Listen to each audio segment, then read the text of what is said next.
All right, guys. Thank you for joining us for session number 11 of the Sunless Citadel tonight. I, honest to gosh, never thought that this module would run this long, as at the end of tonight we will officially have 33 hours clocked in this dungeon, which is fucking awesome. The cast with us tonight, as usual, is Candace, who is playing Doc, the Tabaxi rogue. We have Boo Boo playing Bofer, the Forge Domain Dwarven Cleric. We have Kevin, who is playing Ree, the Goblin Barbarian.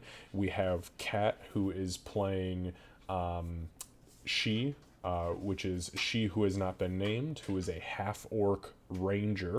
And then we have Lucy, who is playing Meepo, who is actually an iconic canon character from the Wizards of the Coast world, and quite frankly, there is nobody else that could have pulled off playing this character. So I'm super excited to have Lucy on board. Also, hello, Seru, how are you? I see Toast, you're here. How you doing, buddy? We and that is a picture of a sausage. Yes, it is. All right, guys. So as I typically do when we play D&D, I will not be paying attention to chat. So if you say something in chat and the other party members want to jump in, they're more than welcome to. But I do give them my full attention. So I'm going to be closing my window. That is disgusting. What the fuck? Toast, you are a creep. So I'm going to close this window right now, jump back over to them. We're going to do a quick recap, and then we are going to dive into it. So hold on to your asses, because it's going to get wild. All right. Good, I just found on my desk. Is that Meepo in the chest? Yeah. That's awesome. Meepo in a box. Such a cool picture. Quality drawing. All right, guys. So, quick recap from last game. So, you guys had picked up right when you were at the tail end of investigating those crazy-looking holes in the ground that were around you in this little portion of sub portion of the Citadel, this cavernous area. After a little bit of investigation, you realized that the creatures that were in there, I should say, she realized the creatures that were actually in here were something called a Thokwa, which was essentially a baby salamander. So on the elemental plane of fire, salamanders lay their eggs, and once those eggs hatch, they become a Thokwa before they molt into an adult salamander. And that is what was here, at least the best that she could tell. So after that happened, you guys moved down to the little room that you're in currently, did a ton of digging around inside the room, which looked like it should have been way more than it actually was, and turns out it wasn't really anything special. It looked like it was an abandoned room of some sort used by the cultists when this was a citadel or for Ashuraladon, the Red Dragon. After that happened, you guys moved back out into the hallway with the help of Doc and She. A trap was laid to try to catch one of the Thokwas, as you guys, or to possibly hold off one of the Thokwas should it become an issue. And as you guys stood in the hallway and very loudly continued to discuss your plans instead of actually doing something or whispering, you drew the attention of the Thokwa, and they never planned to be smart people. That's okay. You know what? Nobody needs the intelligence. The wisdom is what counts. You survived, so now you're just a little bit wiser. Overrated. Yeah. I don't know about that. So you fought the Thokwas. A couple of you got dropped badly, and one of you dropped willingly, and that would be our resident Forge cleric, who decided that putting an elemental creature in a headlock was a great idea. And to be honest with you, it was actually a really good fucking idea if it weren't a creature made out of fire and magma. But thankfully, you succeeded. You defeated the Thokwa, and you took back to the room that you guys had found earlier, the untouched one, for a long rest in order to heal your absolutely horrific injuries. So that's where we pick up today. Two quick notes here. Note number one is an XP note. So your guys' Fire Snake Your guys' fire snake encounter earned everybody 80 experience. And your role-playing for the whole session was 100 experience. So that puts everybody at 1,471 experience exactly. Just for a point of reference, everyone, we are starting this session out assuming we have just finished the long rest, and it will be the morning of the 5th day that you have been in the Sunless Citadel. Mind you, this long rest, instead of a regular 8-hour sleep, was more along the lines of 18 hours because you guys had just long rested. So, We're teenagers. yeah, pretty much. Okay, that's all the notes I've got for that. Okay, so next note. So, skill checks. So we've started to get a little bit carried away with the I failed a skill check, so everybody in the party is going to skill check until we round robin succeed. I'm cutting that off right now. That's just not how it works. If you fail something, it is assumed that you either don't realize you failed, or you have failed and realize that there is nothing you can do about it unless you go another direction, i.e. potentially another skill check, or just getting your hands dirty. So there will be no more multi-attempt skill checks, period. If somebody says they're going to do perception, fine, you can do perception. I have all of your passive perceptions written down, and I've been pretty damn generous about saying, hey, so-and-so, give me a perception check. That is me telling you for free you get to make that without any penalty or without any issue. So one person will perform a skill check. One additional person can give the initial person advantage on said skill check being performed, so 2 people can partake, only if participant number 2 is proficient in said skill. Does that make sense? Yep. So if Kat is trying to do a nature check and I'm proficient, I can assist her nature check. Correct. So if she's going to be the one who rolls the nature check to identify, let's say, a mushroom of some sort, and you are also proficient, you and her could essentially tag team the check and go, okay, you know what? This looks like so-and-so. Well, you know what? I would agree with you, but the stalk is a little bit longer than normal, and look, it's got this bloody-looking sap. Okay, so it's this. That's how that'll go. And then the final note is that if you fail, that's the end of it. The skill check is failed. The only exception to that rule is to disarm a trap or to pick a lock. However, and this has been a rule since I have always done D&D in any game that I've ever played, because it's too easy to go, well, I'm just going to try to pick the lock again. So, just so you guys know, the way it works is if you fail to disarm a trap, or if you fail to pick a lock, and you roll a natural 1, there's a good chance that said lock will break, or your picks will break, or the trap will trigger on you. And if you fail the check just outright in general, you can always try again, and anybody else is more than welcome to try. But 2 gets added to the DC of the original check each time you fail. Once you hit 20, if it's a trap, the trap immediately triggers, and if it's a lock, the lock immediately breaks, meaning it has to be forced open. So just so you guys know, Ree gets to kick it open. pretty much. I mean, you guys might as well just fucking start with that. Works pretty well. It's not wrong, yeah. We won't talk about the second time. Yeah, that didn't happen. No, nope, I don't didn't know what you're happen. talking about. Nope, didn't happen. Never Hashtag happened. bounced off that door like a champ.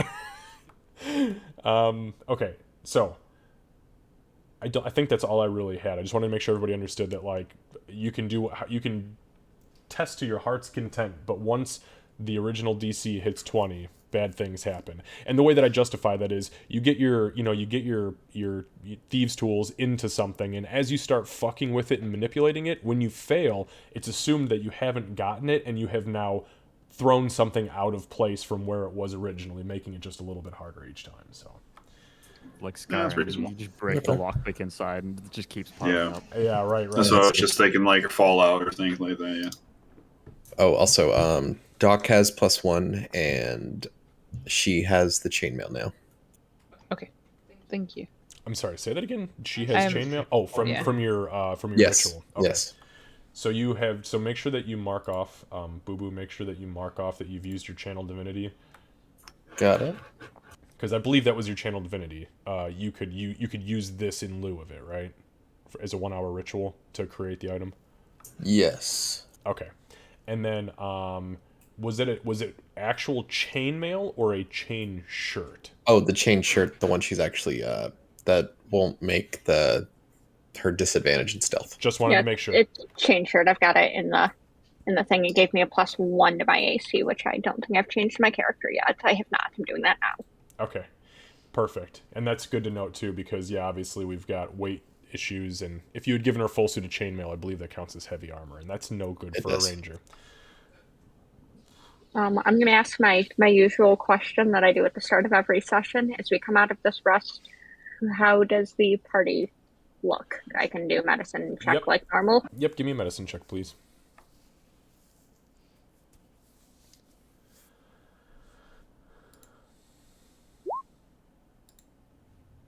Yeah, it's easy enough. Has everybody updated their characters? Yeah. Okay, so Yes. everybody's where they need to be.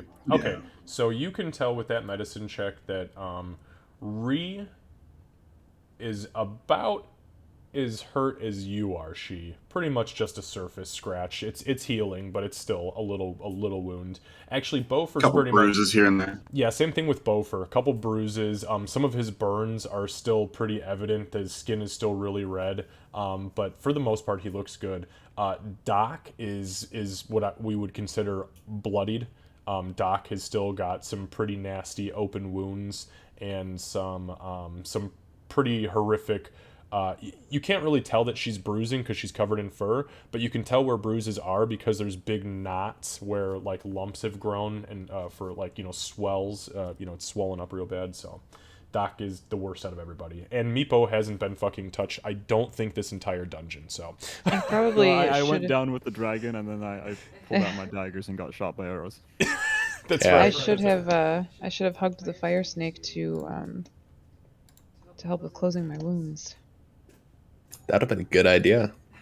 And open new ones.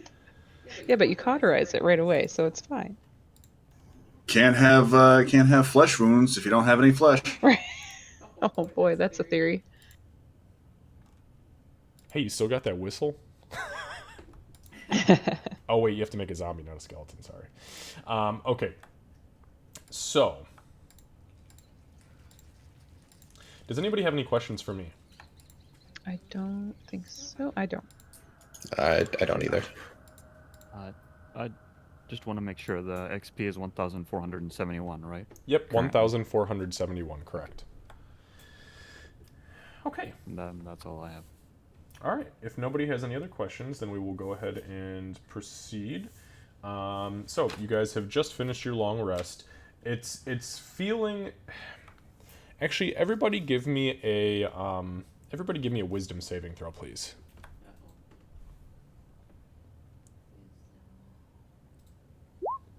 Oh boy. I take that back. Lucy, you do not need to make that. Oh, okay. Okay.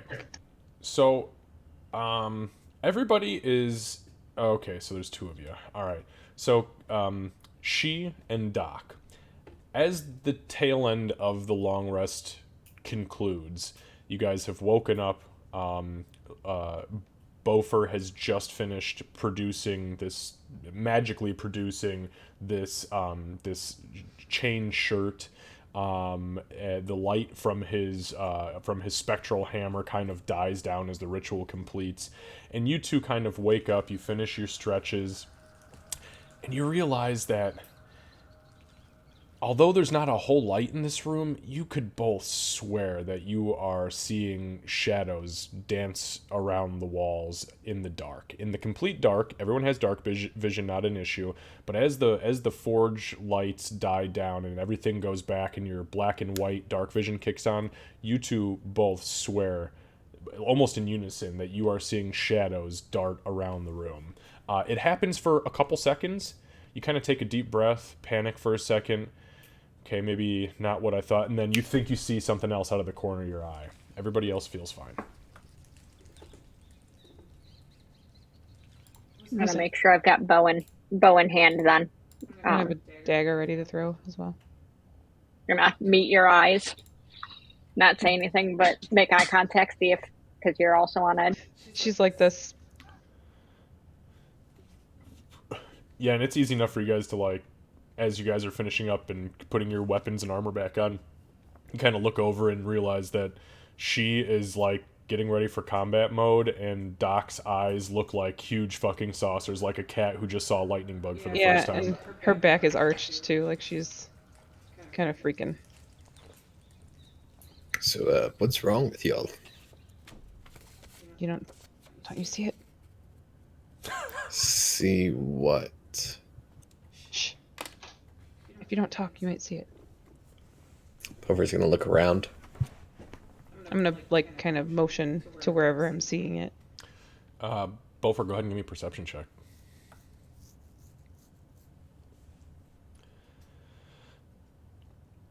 Really glad it's not a laser pointer. You don't see shit. She points over into the corner, like behind where the dragon statue is. You kind of look around, and that's where you just were with your ritual, and you're like, okay, there's nothing there. Are you sure you weren't seeing me make that chain shirt? I'm gonna mutter something vaguely insulting sounding in Orcish. Does you making a chain shirt look anything like that? And I'm gonna point to where I see it. Yeah, so she points like up at the ceiling and in the opposite corner as her eyes kind of dart over there, and you look up again. There's not shit. There's not shit there. I wonder if maybe we're probably spent a little bit too much time down here. I mean, it's probably making your mind go a little wiry. If I had to venture a guess here. Yeah, when was the last time you had some water? If you don't drink enough, you can start seeing things. Yeah, that's true too. Yeah, gotta stay hydrated. I'm gonna keep my eyes wide open and keep looking around and reach in and grab my tankard without like stopping to look and take a drink of water. Meepo, you seeing stuff? No, Meepo see walls. So as you dock, you reach into your pouch or into your bag, and you pull out your water skin. You go to squeeze it, and the last like 3 drops of your water drips out onto your tongue. I had 3 drops. I'm gonna put it back away. And you realize you are very thirsty. Mind you guys, water skins only hold 4 pints of water. You need a lot more than that during a day, so. I think we need to get more water. I'm gonna go to the door and like stand guard, and I'm gonna listen the way I normally do. Capital L. Okay. Go ahead and give me a perception check.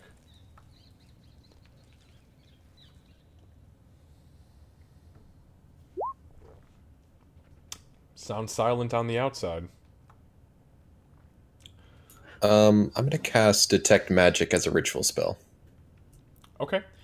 So, Beaufort, you set down like a little circle of dwarven runes, and you lay your hand down in the center, and you begin to pray.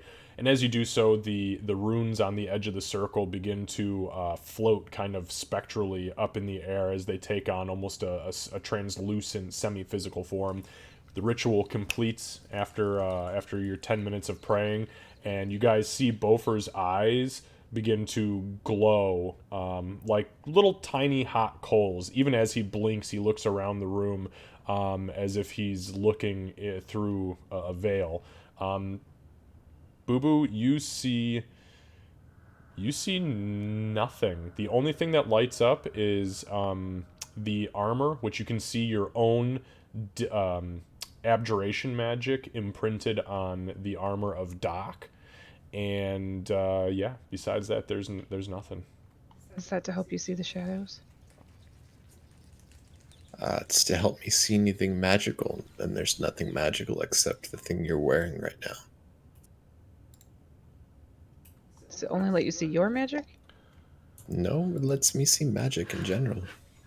I'm gonna try and tap into the weirdly heartbeat sensing things that I've I've done. I know there's not anything I can declare as prey, but I'm going to try and extend my senses in that way. Okay.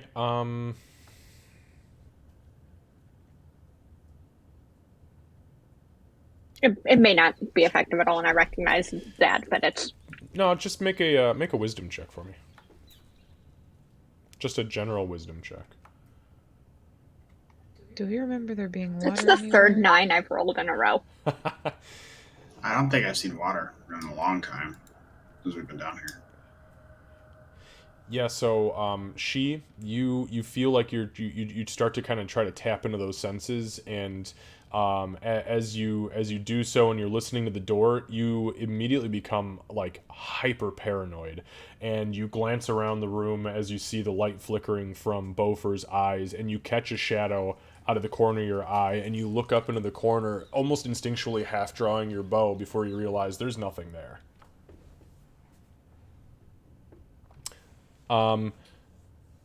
Lucy, give me an intelligence check. I know this is not your strong suit, but most of Meepo's stuff is not a strong suit, so. Except for cowering. And groveling. And groveling. Worked very well. And begging sometimes. Oh. Oh shit! Wow, that's actually not bad. So, with that intelligence roll, what you are seeing, and this is like a passive thing that you notice as they're kind of tweaking out, and it's only a couple of them. They've been down here for a long time, and these are surface people. These are not people meant to be cooped up in the dark for long periods of time. And you have a sneaking suspicion that they're probably starting to be impacted by that. There's also a distinct possibility that there's some sort of residual maybe fear in them from fighting the dragon, and the only reason why you know that is because you know that dragons innately exude a magical fear about them, and it's possible it seeped into them. Okay. Maybe. So then Meepo will he'll take just a small step forward and be like, maybe you've been in the dark too long, no? It is a bit difficult for surface people. Also, Calycrix sometimes she's scary, and scary lasts long time. I think I was too dead to be scared. So I'm maybe gonna it's give- from being underground for too long.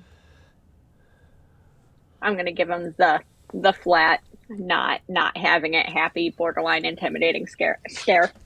He's gonna take a step back. Beaufort's gonna pull out the candle. He's like, if y'all want light, he's gonna snap. Yeah, so I got this. as you pull it out, you guys immediately, as it's coming out of the bag, you see the light, shoong, and there's like this little, like 10-foot glow of green around Beaufort from this creepy ass like black candle that just has no heat to it. Is this better? It's kind of nice, actually. Not gonna lie. I think so too. You don't see green too much, I'm especially gonna keep here. looking around to see if I see the shadows with the light on. You do not notice shadows with the light on. I think you scared them. All right, let's get out of here then, because follow me. I put Where that. do we have to? Good. I was just gonna say I put that aura on you that shows how far that candlelight goes before your dark vision kicks in. Just so you know. I don't think we can see it on our end. I think it's on the wrong layer, maybe. I can see it on the I can see stream, it. but I can't see it on. He's only my- visible to him. Yeah. Weird. My other guy can. Oh, you know why? It's because it's a controllable thing. Hang on, give me 1 second. Oh, like who can see it? Thank you. There we Oh, go. there we Yeah, I have to turn C settings on. Otherwise, it's just for me to note. Okay, there we go. Oh, so it's casting a green light, you said? Yeah, it's a green light. All right, so where do we have? Where can we go? I mean, right? If we go north, there's only that fucking creepy ass portal to hell, and I think we should go check out the room where those fire snakes were. Yeah, maybe down the south. And then after that, we can go back north and check out those rooms. Don't worry, Ree. Okay. Or if Okay. you want, you I can still have some stay fur behind left. me. Yeah, okay. All right. I'm gonna Just go because ahead. I want to And, make sure that I'm protecting the rear. Doc will put like a reassuring hand on Ree's shoulder as she walks past. Yeah, you can. he's gonna look to the ranger. You can He's gonna be like, physically. grab that You can trap. physically feel the tension in Ree's shoulders thinking about that fire creature. She gives a little squeeze. Am I to understand that when you donned the chain shirt that you just threw the leather armor onto the ground? I'm sorry, I missed what you said. I had to swap my headphone. No, you're fine. Did you just throw out the studded leather that you were wearing and put the chain shirt on? Because your inventory is showing that there's no studded leather in there. Correct. Okay, just wanted to make sure we're on the same page. Okay, so you guys are proceeding. Where are you going?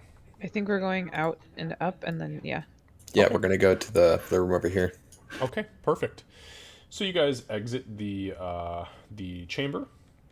Nothing outside. The green light lights the walls up, and it's kind of cool because once you actually had physical light in there, like an actual visible light, the mosaic tiles, even though they were a little disheveled, really came to life. Not literally, obviously, but they might as well have. It was very, very gorgeous artwork. So you guys go back out here. The two very hardened and charred corpses of the Thokwa lay in the cavern.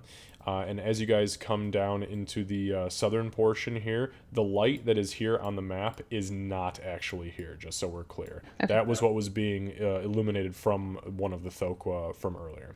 However, there is, right in this little spot right here, there is a 5-foot diameter, what appears to be hole. It is very, very dug up compared to the little 2-inch ones that were all over. This one, it's the entire 5-foot square has had the earth turned out of it. But nothing in here seems to move or make a sound, and the scent of sulfur has begun to kind of diffuse. All right, so Beaufort's gonna basically tell everyone to come close, and he's going to toss. Hold on, let me see here. Beaufort. No, I had not intended on staying super close to that circle. So are you gesturing Understood. for her as well? Oh yes. After that, he's going to toss the candle right here, and use thaumaturgy on it to make the flame get bigger. Okay, so Your candle is equally as creepy as the dark, but in a much lighter way.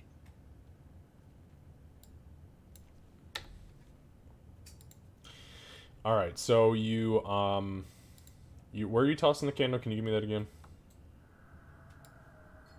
All right, so the candle, you hurl the candle, and it hits the ground, and then you mutter your incantation, and you cast thaumaturgy. Nothing happens. As in, like, the candle doesn't get bigger. Nope. Interesting. I'll give you this. Since you still had detect magic up, your detect magic does make the candle resonate with illusion magic and enchantment magic. Your spell thaumaturgy only affects actual physical fire, not illusions. Ah, I understand. I'll give it to you because you're a magic user, and that's, you're not an idiot. Well, I mean, let me back that up. I'm not an idiot most of the time. Just some of them. Only when you're hugging fire snakes. Yeah. But yeah, you toss the candle there. I mean, you guys see it does illuminate the area. Nothing moves to grab it. Nothing jumps out. And again, the scent is very mild here. All right, Did so we get anything? Ahead. let's move in at the same time. Okay. All right, let's move in together. Okay. I'm gonna stay at the entrance of the room for now and ready down the hallway. My usual. Understood. I have my crossbow out. Beaufort's gonna start looking around the room. Okay. April's gonna hide around this corner. All right. Give me Beaufort. Give me an investigation check, please. 12? Okay. So you walk over to where the hole is. You kind of take a peek inside of it, and as you realize what you're looking at, you're kind of surprised you didn't think of it before, but this appears to be some sort of like nest or potentially even small home for this creature where it was resting.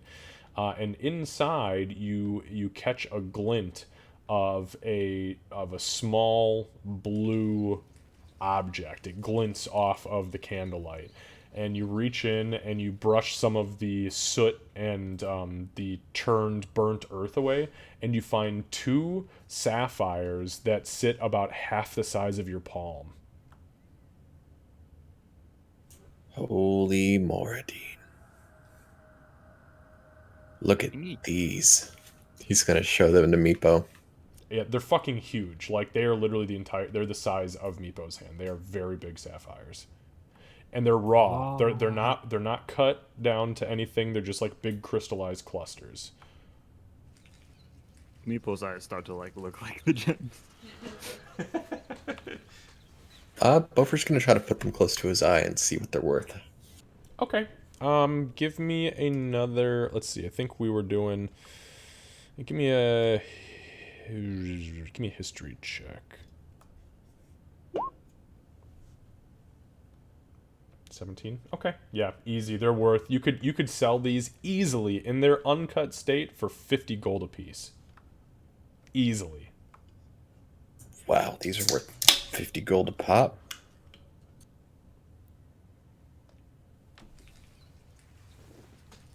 Do fire snakes make sapphires? You got, well, heat and rocks make crystals, so. I had made the check last time. When I was learning about the Silkwood, do they usually have any proclivity towards, shiny shit? They eat precious Oh, yeah, stones. They just consume saw that, them. yep. And all of these little holes are probably little ports that they were digging underground to find precious stone nodes to eat. So this I'm was gonna lunch. Call back with that. They eat them. I see. Well, they definitely won't be needing those. Boo Boo, by the way, I you wonder can what add that they to your shit inventory. out. Oh, that's a good point. Yeah, you should see what They they eat shit. gems. What do they shit? Glitter! Psh, ah, my eyes!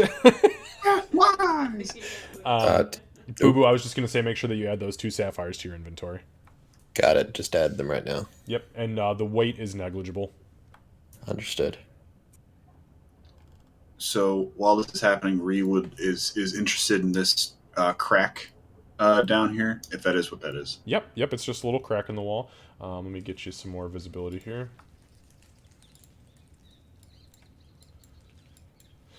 Oh, damn. It's not exciting. You guys look around the cavern. This looks like it was, I mean, especially being a creature that takes advantage of caves and cave-like opportunities, this really looks like this was just the best situation this thing could have found. It doesn't look like it was trying to bore its way out of here. This is just where the cavern happened to fall in when whatever seismic event made the entire citadel shift underground. I think we have exhausted our investigation here. Looks like we need to go back north, yeah? I believe so too. We should probably check those rooms. Bofer's going to pick up the candle while he says that. If anybody finds water. Ah, yes. Where those goblins were, there were quite a few of them there, and I presume they came from when they flanked us. So they should have some possibly water or something there. I don't know about eating or drinking what they were drinking. They looked a little fucked up. Coming from a fucked up looking goblin, herself, I say, yeah, I don't know, but we'll check and see what they got. Okay. Yeah, let's go. I guess I'll lead the way with the candle. Okay, perfect. So you guys are going back up the corridor. Are you going to continue to the northeast and go that back route? I'm going to stop at the crossroads and ask which way we should go first. Sure. Back way is fine for me, right? I mean, I All think right. it's tomato at this point. Yeah, let's go ahead and go. Okay. So yeah, Have we been through that way at all? Because we don't know about any traps then. in that direction. So Yeah, we before can you go guys this Come this way. before you guys went down to the Thokwa area, Doc actually walked the entire length of this thing and saw the collapsed tunnel in the little northern section. I think that's when I had been ambushed and was, trying to hold my insides in. Yes, I believe you're correct on that. Okay, so So yeah, as you guys approach, you can see that this room stands completely empty, and obviously the back wall of it has completely caved in, which led to this natural rift in the earth. Besides that, the room itself is completely 100% empty. All right, I'm gonna push in first. Okay.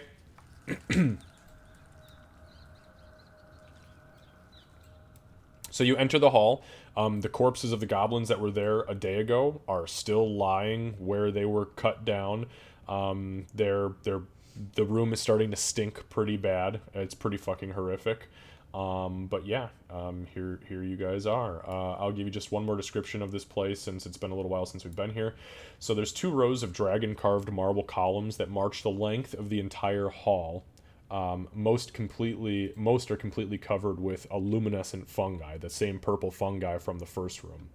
The cobbled floor is cracked and stained, and on it sit many small wooden tables. The contents of the tables include things like mortars and pestles, small tools, bowls filled with different crushed leaves and chopped fungus stalks, and other various plant specimens. And then there are many doors that are leading off of this specific main hall. All of them are partially ajar. So all these little benches or all these little things you see are the tables that have all the different random shit in and on around them. Could restart by just maybe checking any of the corpses if they had anything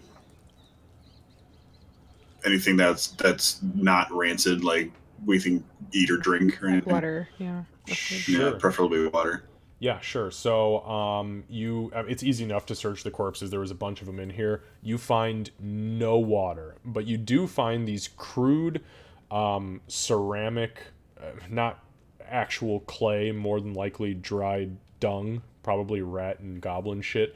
But they're like cups almost, but they've got a little lid that closes on them, and inside is the same nasty, foul-smelling, like goblin swill that you found upstairs in the room that had all of their supplies.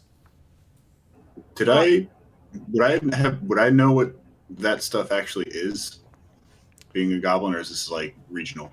No, it's not regional. It's pretty typical that when goblins are in really dire need of resources, that they'll start drinking their own piss, but they'll ferment it, so that way it kills off any of the bad bacterias. Yeah, that tracks, yeah. And as long as they drink somebody else's pee, it's not going to poison them. So, yeah, this is probably fermented goblin piss, literally. I was gonna say that I'm gonna collect more again for wound sterilization. Yeah, so Ree will pick up the cup and like, yeah, this is the goblin, this is fermented goblin piss, and this has healing properties, right? You said, or is it just something to drink? It's just like what they would drink in place of water when they don't have it. Now, it has cleaned wounds before for you guys, as it does have alcohol content, but no, it doesn't have like a magical healing property. I think you have seen me dump it on wounds like every fucking time. Have I seen you do that? I thought you thought you usually kind of go. threw it. Right, I did normally go off to the side. Actually, there was one time where she threw it on Ree. That's true. But Ree was unconscious, right? Yeah. I was, Yeah. I think that we actually might have bottled this and used it to wake people up after surgeries. It smells similar. Yeah, keep that away from me. Sometimes it's got a pretty strong smell. I'm gonna push. Ree will take a swig out of it. And start collecting as many of them as I can. While she does this, Bopher's going to grab a table and put it against the door. Ree took a swig of it, you said? Yeah, Ree took a swig of the goblin piss. Give me a Constitution saving throw, please. Here we go.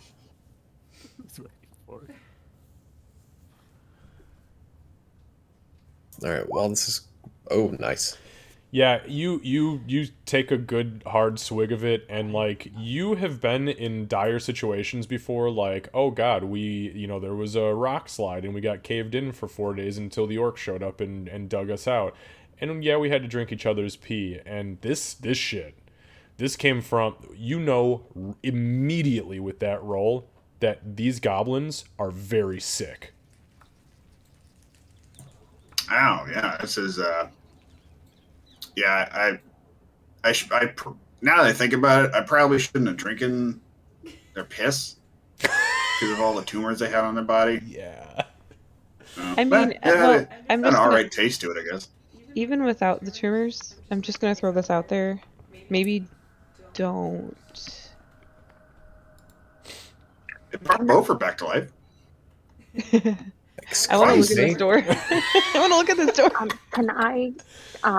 Can I don't know, nature, my thought process is to do like a nature check to see if this would be problematic for using it for the same purpose that I've used the other like 8 doses basically of Goblin Spill.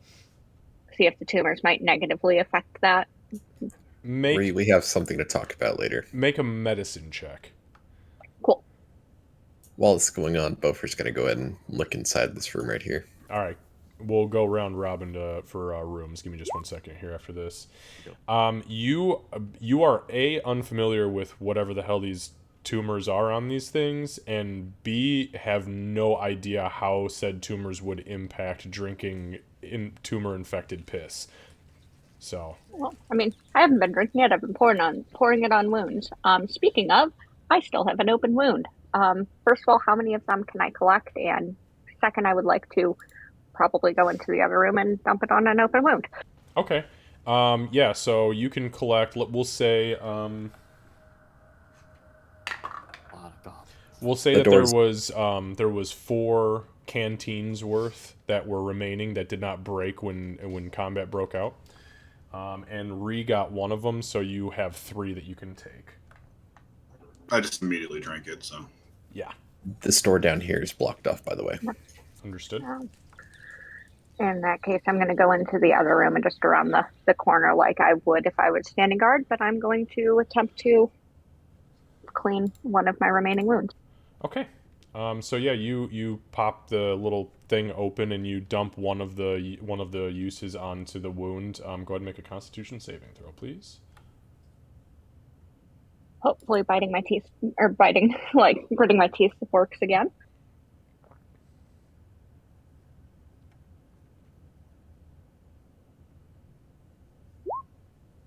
Okay. Yeah, you don't scream out. It does not heal or seal the wound in any way, shape, or form, but the wound does fizz ever so slightly. And that typically, in nature, will tell you that something is being cleaned out of it. So, Yep, I'll put the other 2 into my bag then, adding them now. all right. And then I'm just going to guard here. Okay. We're going to start with Doc, who is investigating this upper right-hand room, I believe. Yep. All right, Doc. So you pop the door open to the northeastern room. And give me 1 sec here. And if anybody wants to investigate a room specifically, just get yourselves in front of it, and we'll just go around. We'll go around the room for the room. Okay. Room. I'm so stupid. Thank you. Room. Yeah. Okay. So northeast. So the northeast chamber.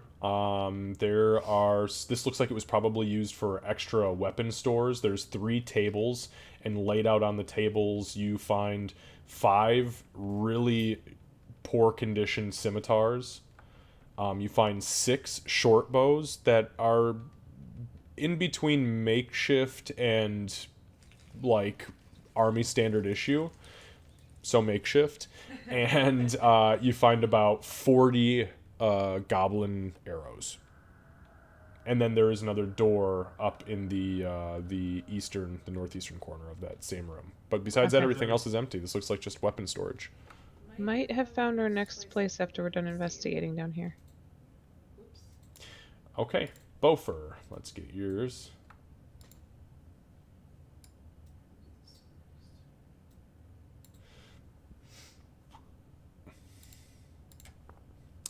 Okay, Beaufort. So this is the north central. So in here, there's really not a whole lot of anything. There's a couple of tables that have some interesting bits and bobs laid out on them. You see first of all, there's like a suit of leather, or it's like a leather jerkin that it appears probably one of these goblins was trying to sew studs into. As you find some cord that looks like it was probably made out of like rat or potentially goblin sinew. You find a couple of iron needles, some loose leather patches, and a couple other pretty crude instruments used in the tailoring process. There's nothing really in here. It looks like they were basically making armor. All right, let's move back down to the south here with, sorry, we'll go with Meepo. Oh, jeez. Oh boy. Poor sweet I was Meepo. really hoping you weren't going to get this room, to be honest with you, but here we are. So, the south central chamber. So, as you open this door, there is a single table in the center of the room. And on the table is a giant rat that has been strapped by each one of its legs, spread eagle on its back. It looks like there was some small incisions made in the creature's side, and it's just barely alive when you open the door. The rat is suffering from horrific tumors that look very woody and fruit-like. The creature, I mean, literally its head just kind of lolls over to you as you enter, and pus kind of drips out of one of the open wounds in its side, and you see one of the tumors actually quiver and like pulsate for a second as it kind of lets out this soft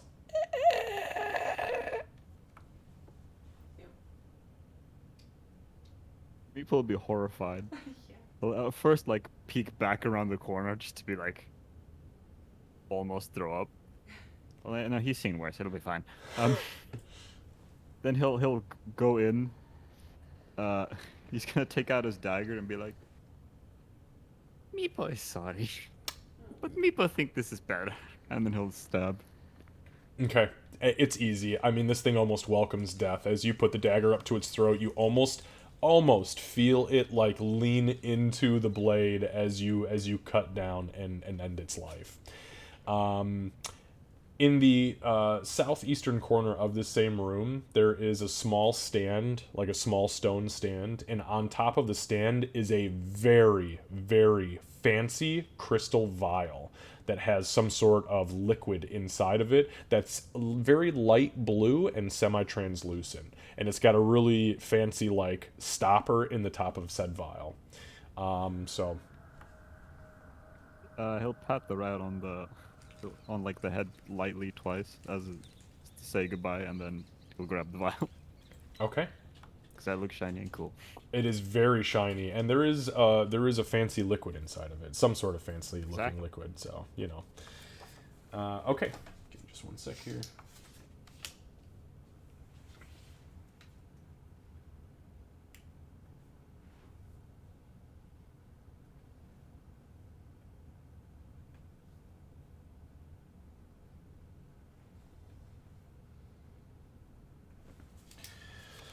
Okay,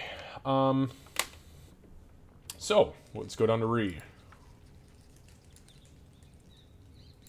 All right, Ree. What? So this is the southwest chamber.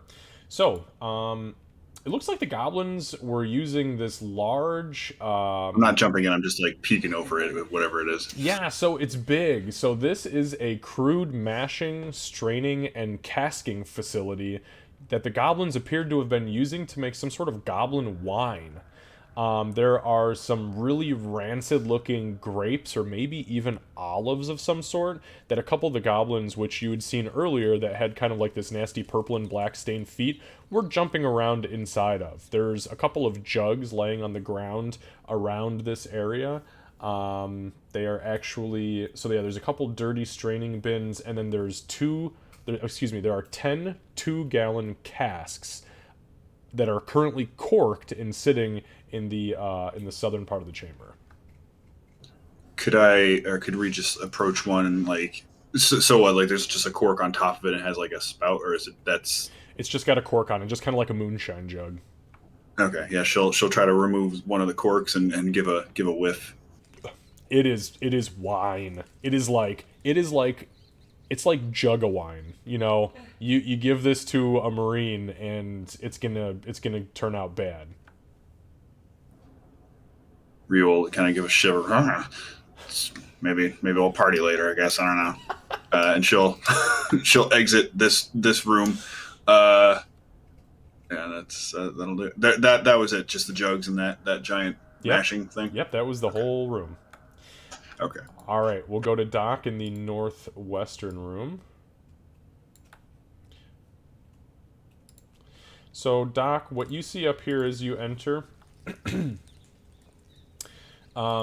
there are 16 small pallets of matted fur that kind of cover the floor in here, and that's all you see. This looks like it was probably a sleeping chamber. It's pretty filthy. It stinks like sweat and cheap wine and lots of piss. Okay.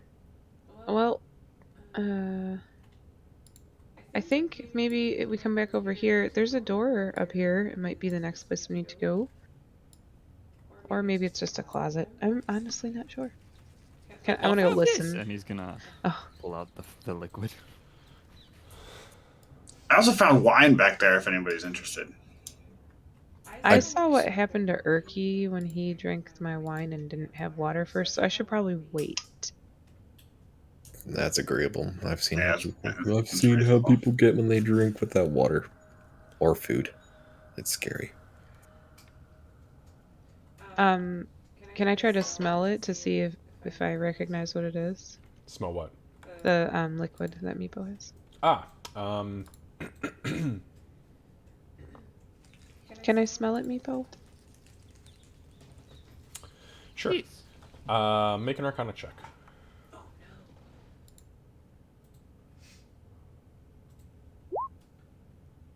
Holy crap. Okay, 15.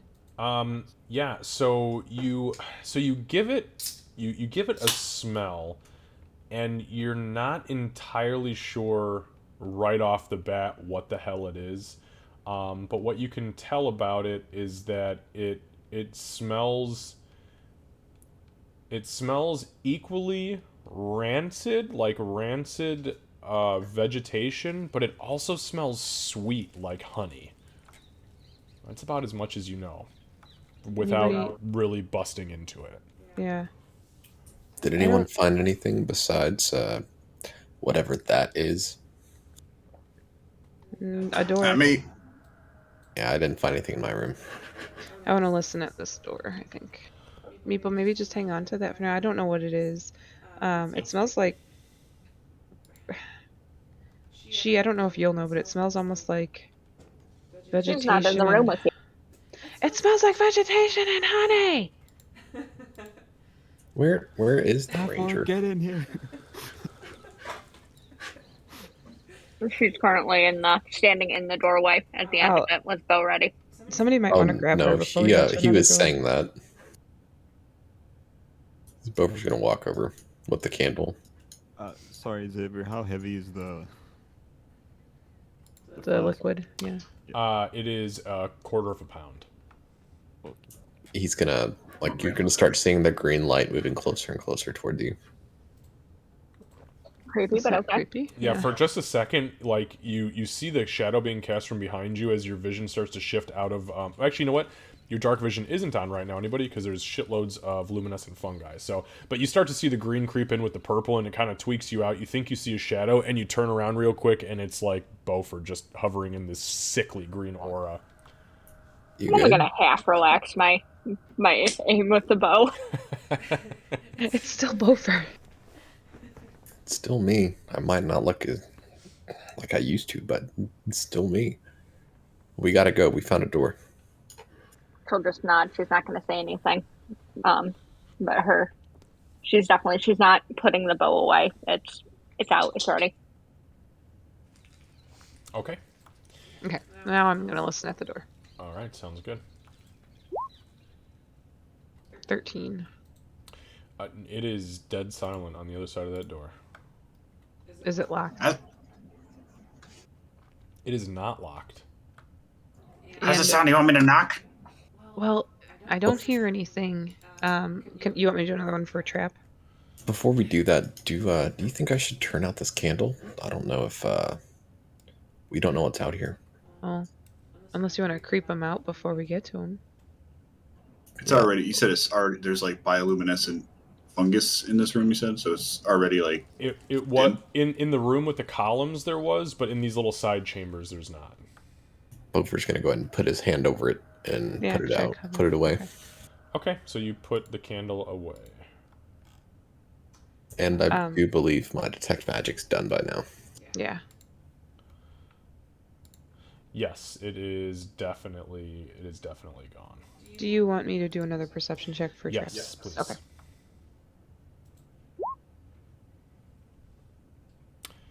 Nine. Door looks good. I don't see any traps. All right, I'll give it a Jimmy. Jimmy. All right. Boom! Fireburst trap. Take that, 9. No, I'm just kidding. Yeah, will show restraint. Try to open the door slowly. I don't care about this door. I only care about the other one. Wait, which other one? Yeah, so the door opens with no problem whatsoever, and it reveals a small 10 by 10 chamber that leads to another door. Oh, there's a 10 by 10 chamber that leads to another door. let me check for Smallest traps. room we've ever seen. Yes, it is. I'm gonna check again. This room is giving me like my first ever D&D session flashbacks of pit traps. It feels like a very bad place to be.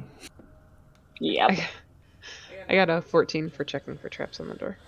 Again, the door looks untrapped in every sense of the word. Okay, I'm gonna listen with my beautiful long lynx ears. I forgot you were a lynx. We talked about this last night, and I was like, Yeah, we fuck, did. you are a lynx, aren't you? Yeah, 7. Nah, silent. It is silent. Very silent. It's quiet and untrapped. All right, we will open the door, unless you wanted to do it, Buffer, with their prestidigitation. No, I think this door. She said it's fine, so we're opening it. Okay. All right, let me reveal some stuff. Reveal your Giant secrets. fire snake, Bofer, get ready. It's gonna grab you. Time for some hugs. Time for round 2, asshole! Enjoy the silence. That's a lot. All right, give me 1 sec here. We're going to need to take a quick little pause. Yep. All right, so I'm going to go ahead and give you a description of the room. So as you open the door, there are nodules of luminescent fungus that hang from the ceiling and walls and grow in clumps on the flagstone floor. The light illuminates portions of the bas relief carvings on the stone walls that aren't covered with the fungus. The carvings depict dragons in various stages of raining fire down upon terrified people. Soil and compost cover half of the chamber's floor, which allows a variety of very feeble plants to grow. A bench containing simple gardening implements stands along the western wall. You, as soon as you open the door, see right here that there is a bugbear.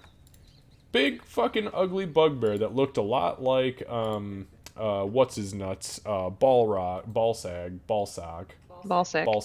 There we go. However, it is wearing just simple hide armor, and it is carrying this big fucking like 2-handed sickle.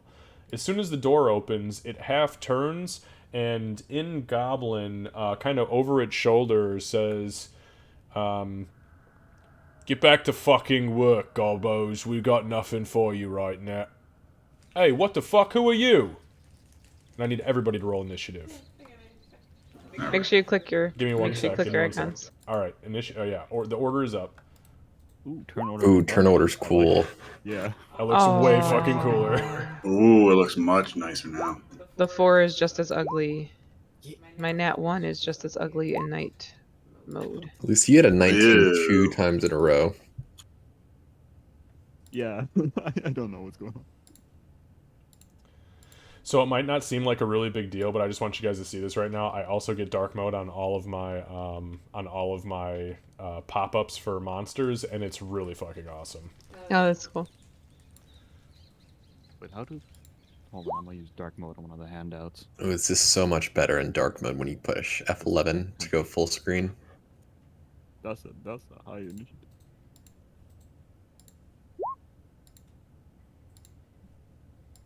Perfectly balanced as all things should be.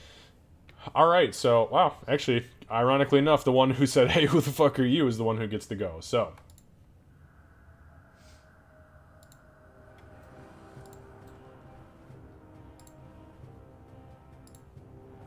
Alright, so this bugbear turns, and realizing that you are not who he thought you were, charges the door, and is going to take a swing at Ree.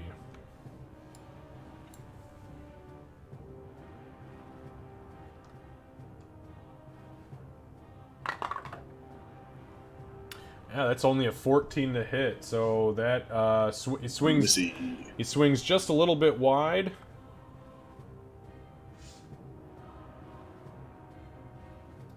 And unfortunately misses. And that is the end of his turn.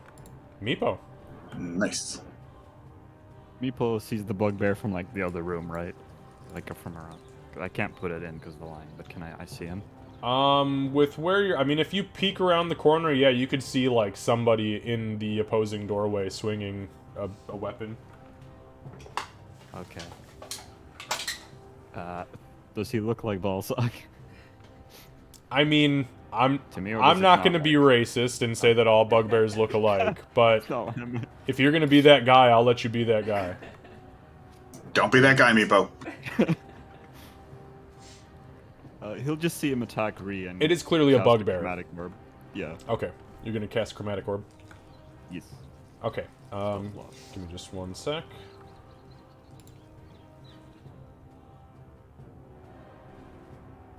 Okay.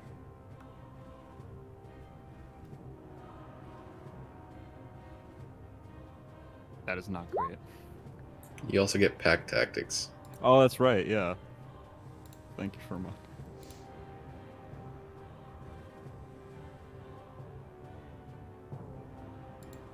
That's better. Hallelujah. It's another 19. Let's go. Yeah, so unfortunately that does miss with the cover that he has from the people in front of him. However, give me 1 second. We're going to roll some percentiles here.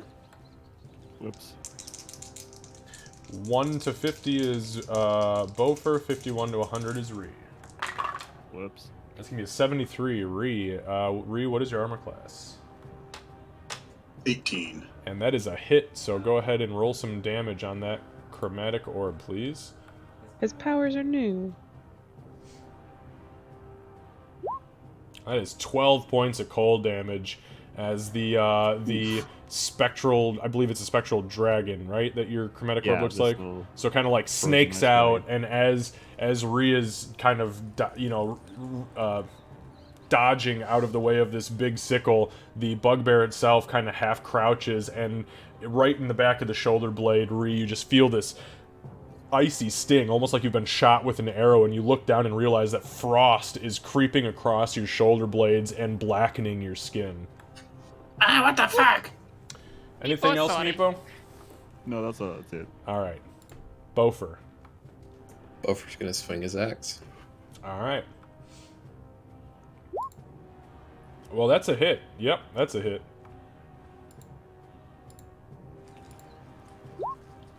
That's one-handed. All right, so yeah, you swing down at this guy, taking the opportunity, considering Rhea has just lurched back. It has lurched a direction as it was not focused on you, and the battle axe comes down, and you just catch it right across the leather. You dig all the way to the flesh, and as your axe comes out, you actually snag a good chunk of fur off of this thing, and blood starts to pour out of its armor. Bover's gonna end turn. All right. She. Obviously hearing this and the what the fuck, I'm gonna move towards it. Seeing the room's gonna be full, I'm going to move into the room next to this thing, and I believe it's gonna get an attack on me. So you cannot push past a creature that's occupying that Okay. space, even though it Okay. kind of is split down the middle. You can shove it though. I'll let you absolutely try to push past it. Sure, let's fucking try. Knock his ass Okay, down. so go ahead and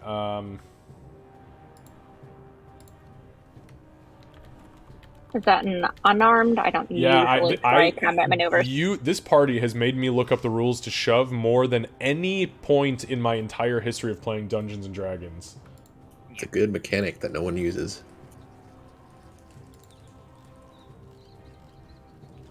Definitely came in handy with that hobgoblin. Oh my god, you're not wrong about that. Dude even had a chance to try to save himself and fucked up. And actually, as I shove him, I'm gonna say my word and do the Slayer's Prey. Because it's a bonus, I can technically do that before I shove him.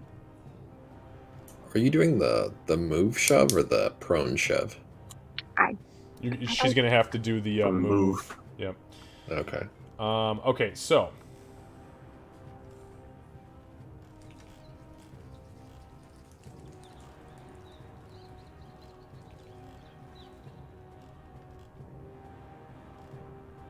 alright, so you use the attack action, you use a special melee attack to shove a creature. Okay, so if you are able, okay, blah blah blah, the target must be one size, no more than one size larger. Okay, so what you're gonna do is you're gonna make an athletics check, and it's gonna be contested against my acrobatics.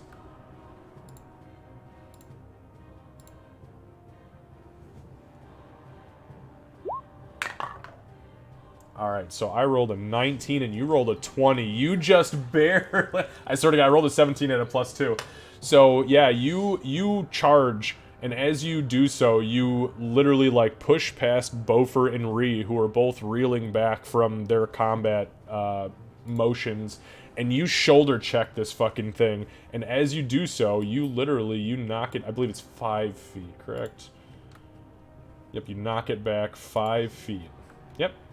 And that is you just shove it the fuck out of the way so you can get into combat. And I'm sorry, you said you were going to Slayer's Prey for your bonus? Yeah. Perfect. Yep, just generally looking half-orc intimidating here. Yeah, blades in hand here. Alright. As you get into the room, you realize that as you knock this guy back and get into position, you realize that at the very southern end of the room, there's a second bugbear. And he begins to charge. Lovely. This is totally gonna end well.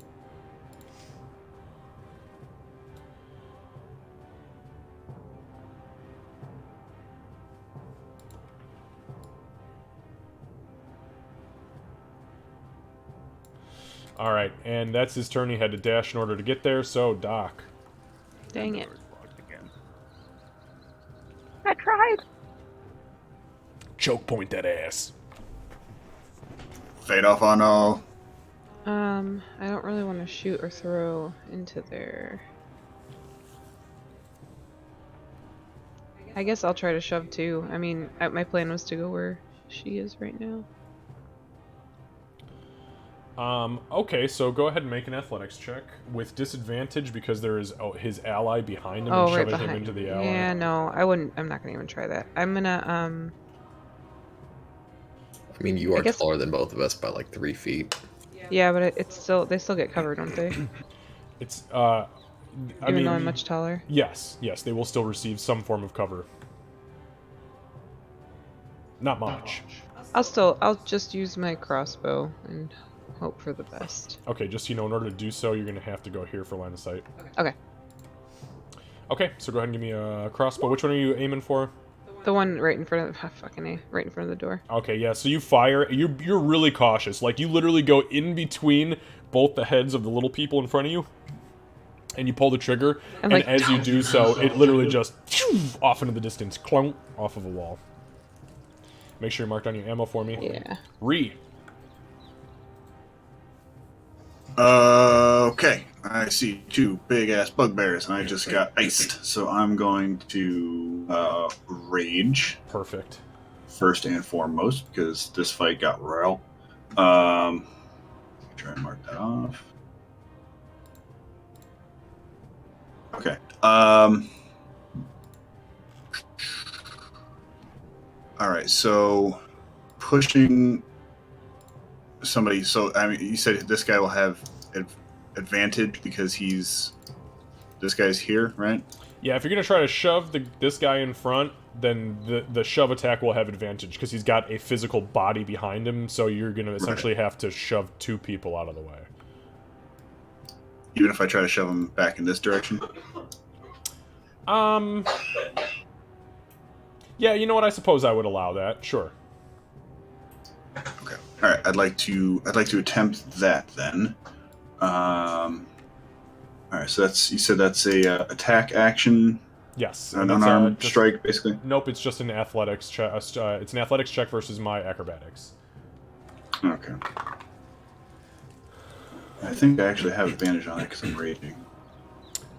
I thought it was just strength checks. Is it not just strength skill checks. Oh yeah, you're right. Just strength checks. Yep. Strength checks and saving throws for future reference. Okay, so then I will just try to do the same thing. Shoulder check this guy back a little bit. Die roll, Candace. If you want to look at my die roll, just in case we see. All right. 18 plus 2. Okay, so I rolled an 18 with a plus 2. That's 20. So you go to shove this guy, and he literally just like braces his feet and kind of like gets out of your grip before you can actually push him.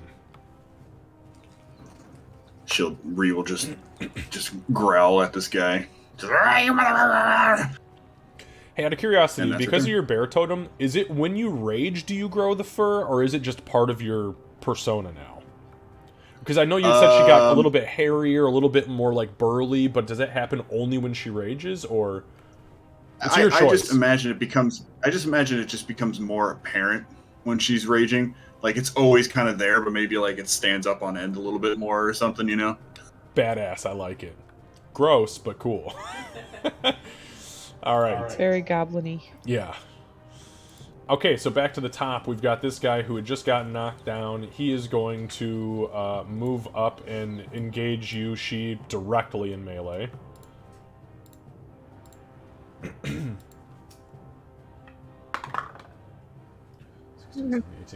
So that is a 20 to hit.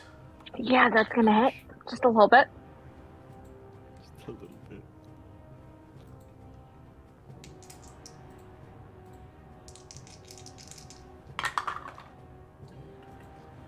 So that is Hopefully he's slightly 14 points of slashing damage. As the massive two-handed, it's essentially a glaive, but it's actually a scythe, cuts into you and just, I mean, starts shredding. The chain, Beaufort, you can see this as you're kitty corner to her. The chain shirt gets snagged, and then you literally just hear tink, tink, tink, tink, tink, tink, tink, as you look down and see the chain links breaking off and blood spilling out. Chain is hitting the walls.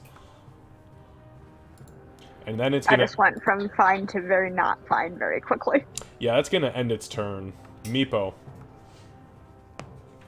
Meepo's gonna once again go. Sorry. We're getting used to the booyah. My bad. My bad. And he's gonna cast Frostbite on this boy, which is a DC 12 con save for him. Okay. Much safer. Yep, I'm gonna do that. Yeah. And then, Kat, just make sure on your model in roll 20 that you mark down the HP, please. Oh, sorry. No, it's okay. I need to do the same. Meepo knows this will hit. And then Oh, good call. I was wondering. I was like, damn, you got a lot of hit points. You guys got it though. Okay, I'm sorry. You said it was a con save? Yeah, Yes. DC 12. it's not high. No, I only rolled a 7. I have no bonuses. Yeah, no, he failed. I Yeah, couldn't I hear rolled you an... for a second. No. I talk sometimes off because I talk to myself. I always make sure I push when I actually need to say it. I rolled an 8, so I failed. So he takes a D6 damage. I'll roll that. Oh, perfect 6. Let's go. Nice. And I believe he has disadvantage on his next attack roll. Yes. And it say target D6 cold damage, and it has disadvantage on the next weapon attack roll it makes before the end of its next turn.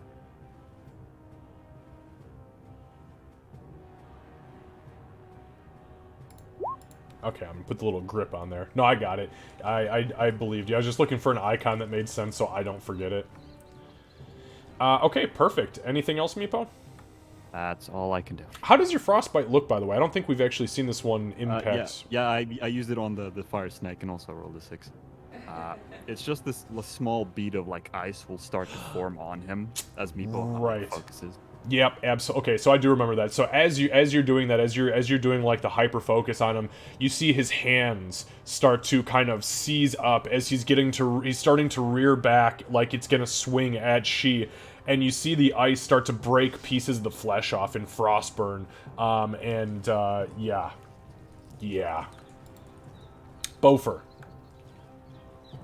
So Beaufort's going to go ahead and use Toll the Dead on this guy.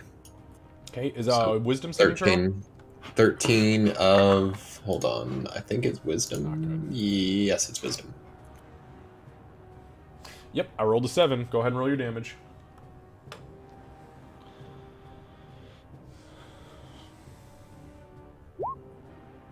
Fuck.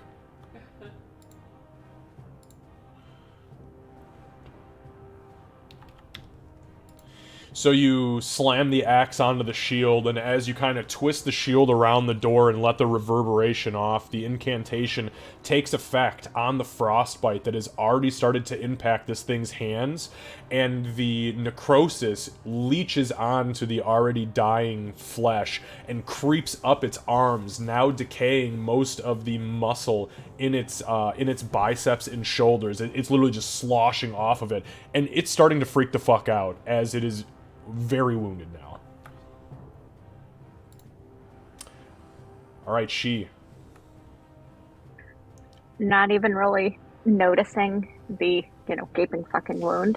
Because I'm focused on my prey, I'm going to raise my blade, take a moment to get in line with this thing's heartbeats and movements, and I'm going to swing. Okay, go ahead and give me an attack.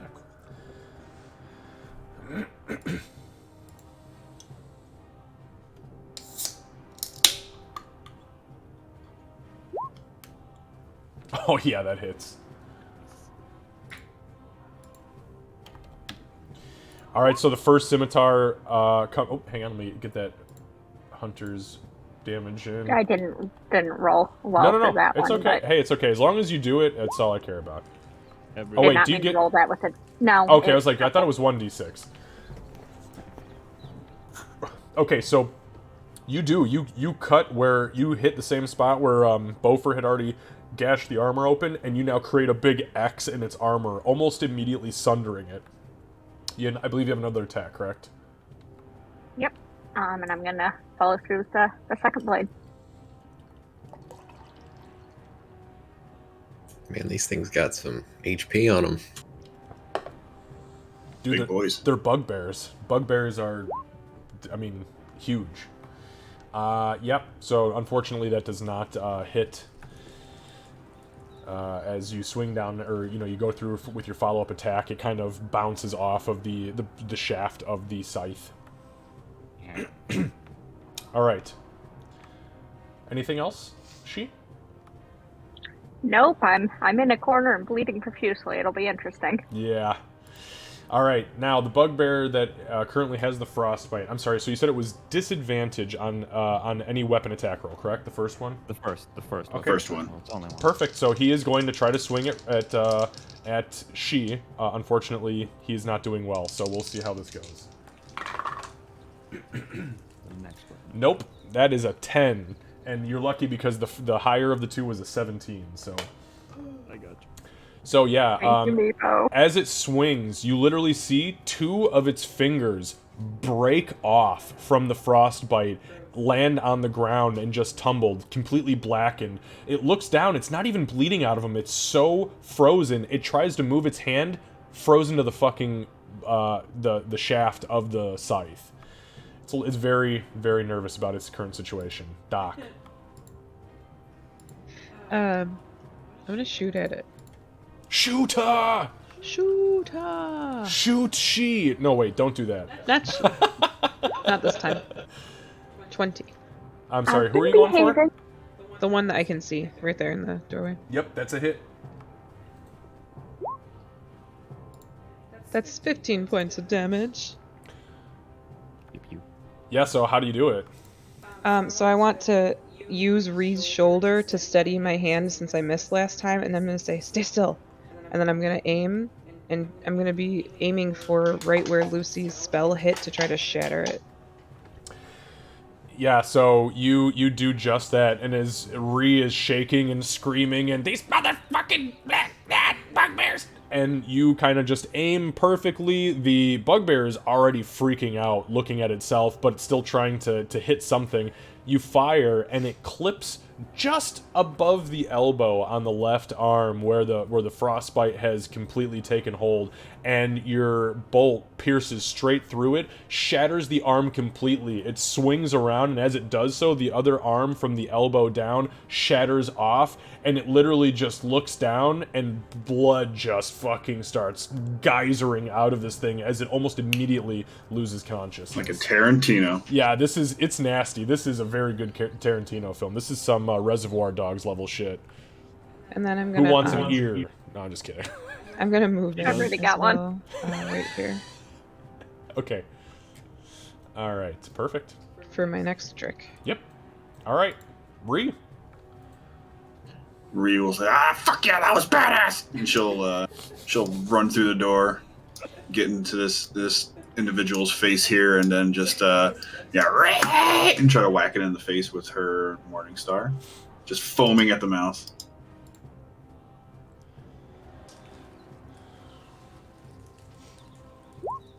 Oh, that's a hit for so sure. Oh, yeah. Yeah, it's going to be 11 11 points, right? Yeah, 11... Yeah, because it's +2 for your rage damage. Yep. Yeah, so you hit this thing, and as you hit it, you, like, club it in the side of the head. Part of the Morning Star sticks into its head. As you pull it out, you swear that you see some brain matter come with it. It is still standing, but it drops to one knee and is looking at you literally cross-eyed, and its tongue hanging out of its mouth. Fuck yeah! Get up! Alright, it is its turn. It shakes off what it can of this horrific assault as it brings itself back up, and I'm going to roll some percentiles to see who it goes for, because it's not sure where it's at. It's going to be 33% chance she, 33% chance Ree, 33% chance Doc. And that's a 35. It's going to Ree. Yeah, bring it on, you motherfucker! That's I can see your brains! That's a nat 20. Fuck. I swear to God, you can ask Candace. It's right here. Well, if anybody was going to get nat 20'd against, it would be me. Yeah. Yeah, it's You're the best person for it, being barbarian. I'm built for this part. Yeah. Also, ow, poor Ray. 12 extra. It's still gonna hurt a lot. There's no way you're doing well. No. Okay, that's 20. That's 34, 5, 36. That is 36 points of slashing damage from the scythe. Oh, well, yeah, no, that puts me down anyway, because half of that is still more than what I got. Not a good situation. So it Hail Marys, essentially. It gets back up, and you guys see it, like, starts to haymaker the scythe, and as it comes back down, she dodges it. Doc instinctually goes to get out of the way, but Ree, who is enraged, catches the full force of the blade, and it literally tears into Ree's side, pulls all the way across the abdomen as it almost literally completely disembowels Ree as guts begin to spill out onto the ground, and she, boop, collapses. That is going to end its turn. Meepo. Okay. Meepo will, like, hear the sounds of fighting continue and, like, move in one square. And he'll cast, actually, no. This is a Meepo. He'll do this. I can see him from here, right? Yeah. Yep. Okay, so kind of like a child that's like, I need to show everyone this cool new trick I learned, except he hasn't mastered it at all. He's gonna throw a knife at him. Fuck yeah, I like it. Okay, go ahead and give me a ranged attack roll. Nat 20. Are you proficient with daggers? Yeah, you are as a sorcerer. I'm I pretty am, sure. Yeah. Oh, it is not 20. No, it's not. Shut the Holy fuck. Oh, what the fuck. fuck, you fucking jackass. Well, it only had one fucking hit point Jesus. left, so how do you do it? Yeah. Oh, he did only have one. That's how Fuck. Dude, he had one fucking hit point. I swear I to knew God. I should have used Fury of the Small Meepo, right my then. Damn boy. it. Meepo's just gonna run over. He's gonna see, like, Reese down. I don't think he can see it, like, she from there. But he's gonna be like, I practiced a lot yesterday. I gotta try and do this. Look at this, guys. Yeah! And the dagger flies almost perfectly through the air. It's like one of those, it's like those people who throw axes and they don't spin, they just throw them straight and it just hoofs straight through the air like a champ. Like that, and straight into this thing's temple. A dagger comes flying out of the room behind you guys, and it literally just like bounces its head off the back of the wall behind it and collapses to the ground. So, with that, we will call combat at this point effectively over. I'm gonna look at she and say, please fix her, and motion to Ree. She's gonna look at you with wide eyes. I'm gonna grab her by the shoulders and like, fix her. Alright, hold on. Fix While her. that's happening, Reed, give me a death saving throw. Okay. I'll pick up. Oh, on actually, that. I'll do it in here. Do not roll a 1.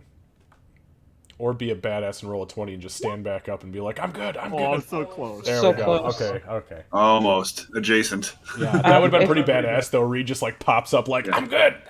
Fuck, put my guts back. Fuck this guy.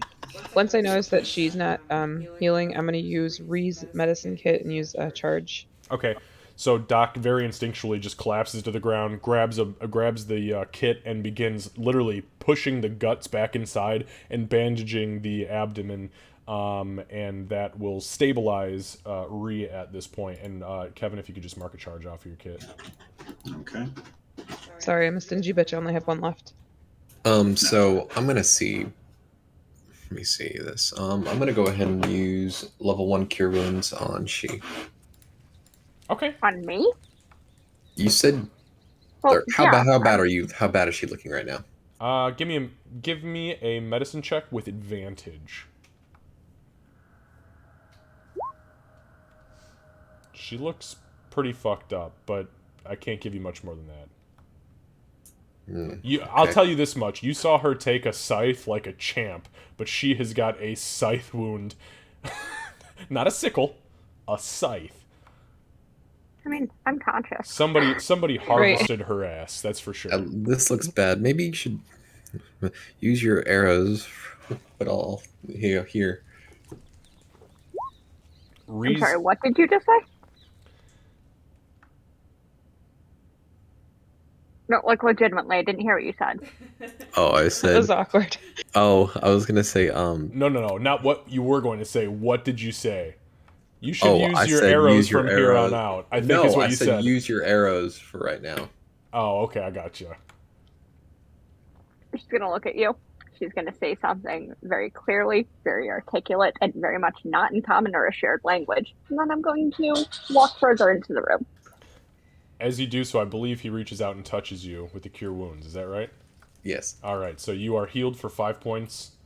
As you begin to walk away from him, you hear this soft dwarven blessing under his breath, and a warm hand kind of touches your shoulder, and you look down and realize that the wound, while still there, has scabbed over.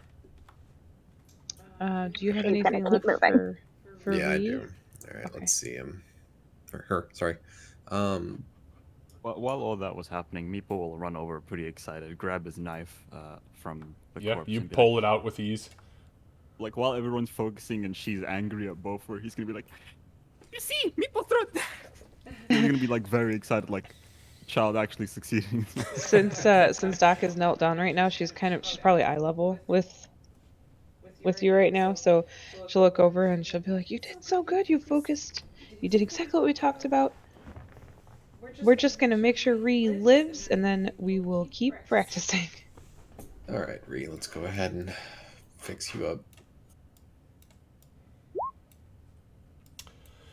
So another Nice. incantation, and the spectral lava pours out from, or the spectral molten iron pours out from the palms of Beaufort and into the wounds of Ree, sealing the guts back inside the body cavity with 9 hit points back. Am I able Thank to you. get any of my bolts back? I only shot 2. That's a good question. Give me just one sec here. That's one that broke, and both unfortunately did break on impact. Stupid bugbears. And just so you guys know, anything that is like non-masterwork always has a 50-50 shot of breaking when it's shot, so. Oh, should my dagger have broke? No. That's a melee weapon that you chose to throw. Ammunition, like projectile ammunition, is a different story. Can I see how good she's looking right now after I healed her? Yeah, so after you healed her, I mean, you were the one who did the healing, so she looks still pretty fucked up. I mean, there's still blood coming from her wounds, but she's upright, she's standing. Okay.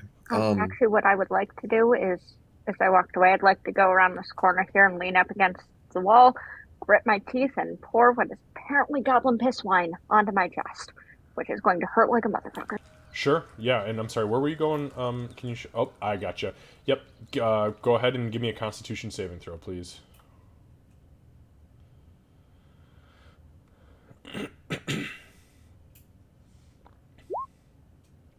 So, from around the corner, you guys hear an audible yelp, like this very, like, ah, fuck!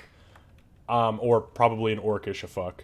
On that note, though, Kat, you look down at the wound that you just poured this over, and instead of seeing like the almost hydrogen peroxide white foam, you see a black ichor bubbling up in the wound, and you almost immediately feel feverish. Doc is gonna go over because she's seen her do this before. I'm gonna, yeah, I don't know. I don't actually know what she's gonna do there. I think she's just gonna look at it, and the clay-ish flask is gonna drop from her hands, and she's gonna kind of put a hand against the wall to steady herself. And as you walk around the corner, you see the clay pot has hit the ground and busted. Not in an over dramatic fashion, but enough of a dramatic fashion for you to look at her and be like, well, what the fuck? So, you put 2 and 2 together. She's obviously cleaned the wound, attempted to anyways.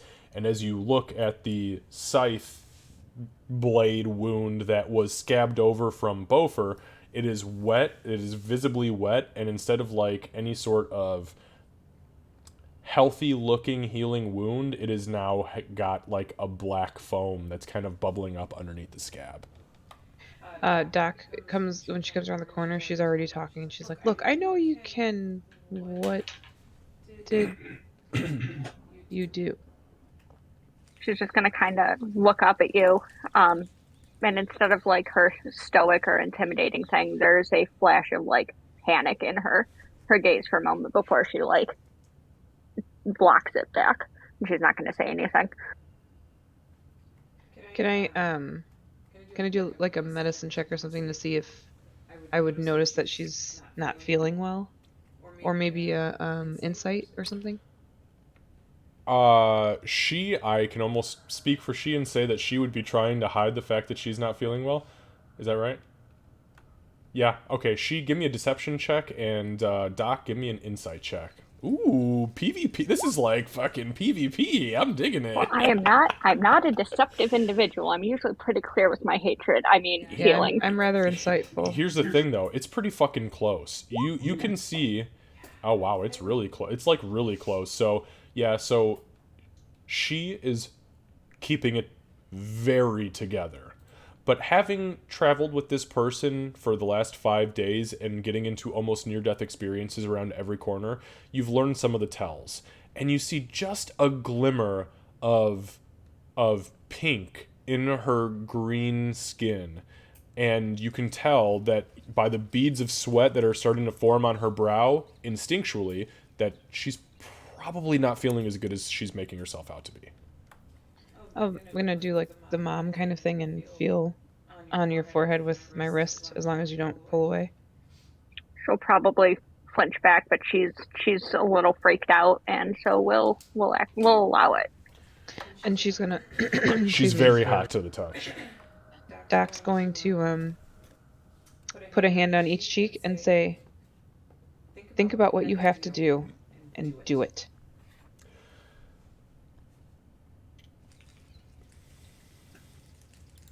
I don't know if I have the instincts that would help with that. Not that I can say that. You're injured.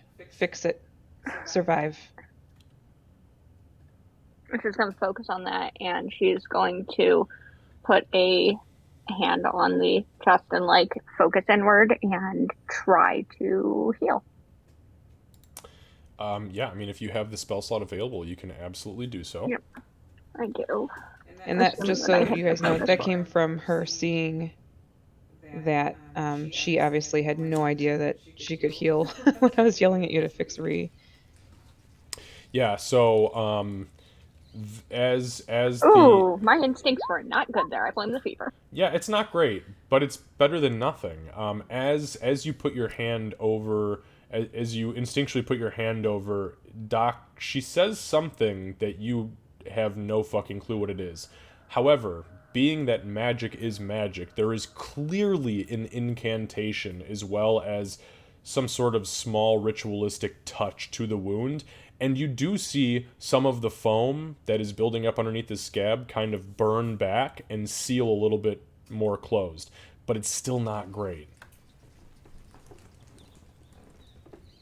Are her cheeks still pink? Mm-hmm. Can I do a medicine check to see if I can figure out what's going on? Yeah, go ahead and give me a medicine check and give it to me with advantage. Thank you, DM. So, you succeeded, and the reason you got advantage is because you have seen this before. 4 days ago, Bofer came down with an almost identical illness after he got bit by the gut hash. And it would appear that this is very, very similar in the early stages to what she is currently inflicted with, after pouring the polluted goblin piss on herself. Do you have the other tankards like on your belt, or where do you have them? I hadn't thought that far. I would have assumed it would have been in her backpack, right? Yeah, that would make the most sense. Because she But would, I mean, did just she knows it's made of clay, and if it gets hit in combat, it's done. Yeah, no, they're in her bag. However, I did drop the one. There's the empty clay thing. I'll point to that and say, "Do you have more of this?" She'll take a moment, but she'll nod. Say kind of quietly, "One more." Can I have it? She'll fumble for it and she'll hand it over. She throws it on the ground. Chug. Oh, damn it. Okay. What are y'all making that sound over there for? So as you are finishing your spell and getting Ree back to the world of the living, you see Doc, who is standing here looking and talking to she, who had turned around the corner, and you see Doc just smash this clay jug on the ground, and it spills this gross-looking liquid all over. Don't use that anymore. She's gonna try and glare. She doesn't feel great. She's not really feeling the glare. You can hit me up later. Can I Candace can't remember. How did we fix Bofer? Oh, it was not good. Oh, it was the pee. It's not good. It was clean goblin piss and mushrooms. Oh, there's not a chance in hell I'm letting that happen. Okay, perfect. I think we used the last of those mushrooms though. Do you say that about the mushrooms? Yeah. Oh, she's gonna lock them. Like, in fact, she's gonna say something in Orcish, and then she's going to take a second. Not a chance. Well, I wasn't thinking of having the goblin piss on you. I was thinking about trying to figure out how to make it into a salve. No.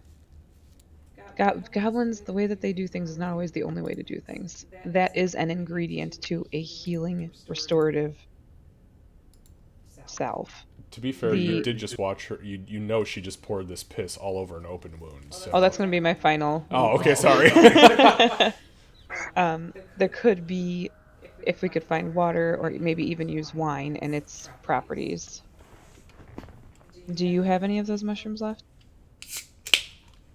I never had them. I know we were looking for them together. Hey, Ree! Wait, Ree's dead. Hey, Bofer. Ree's awake now. Okay, good. Yeah, sure. What the fuck? I shit myself. Where? Did we get But him? you did it in a very heroic way. Do This is heroic shit. you have any more of those mushrooms by chance? Oh, no. Yeah, I last little bit I was stashing in my underwear and I stuffed it down Bofer's throat earlier. Right. Yeah. Let's Do not I talk see? about that. We might need to look around and try to find some more. Or our friend over there, and I'll motion like back towards she, is going to be in the same position Bofer was in.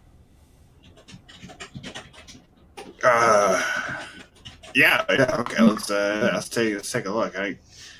Have I even seen any like more on the way other than like by that one little fountain? Give me a. Ooh, God, fuck. Give me a survival check.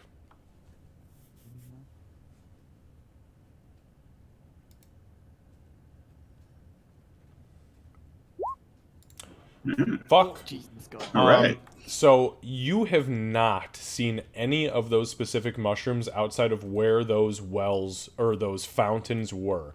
The other fungi specimen that have been growing down here, the luminescent ones, have been feeding off of different bacterium and other lesser lichen, and would more than likely have absorbed those mushrooms in order to fuel the luminescent properties. So since the luminescent stuff is picked up, you haven't seen any of them, and you're confident in that. Yeah, I haven't seen any mushrooms in a while. It's all this purple glowing shit. I mean, we can try to maybe mush this up into a goo, and I can give it a little tinkle, and then we can mush it into somebody's wound if we want to, right? What's the worst that could happen? Some kind of infection, maybe. Ree, she's awake, so I don't think she'll want to do that. Hey, Kevin.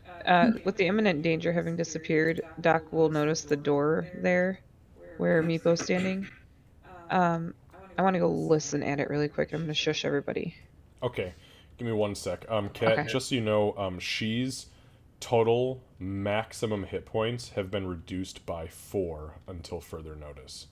So that means that your current total max is 22. I'm also just gonna sit against this wall and try and stubborn ranger my way past this fever. Understood. I don't know how this shit works. Okay. I'm sorry, Candace, you were gonna listen at the door. Is that Yeah, right? I just want to listen because now Doc is like, oh shit, there's a door here. Sure. Yeah, and just so you guys have reference, there are 3 doors in this room, Yeah. actually. But go ahead, Candace, give me a perception check, please. 21. It is silent on the other side of that door. Okay. Confidently silent. Meepo, We should take a long rest, guys. Sorry, what'd you say, Ken? Long rest every encounter. Every Meepo, time. be careful standing by this door. I don't hear anything, but just be careful. Let's step back. I'm gonna go listen at this one. I'll go ahead and go up to the front door over here. Okay. Thank you. Doc, give me a perception Back check. over here. It's a 14. You don't hear anything. However, there is a scent that comes off of this door that smells like slightly rotten eggs.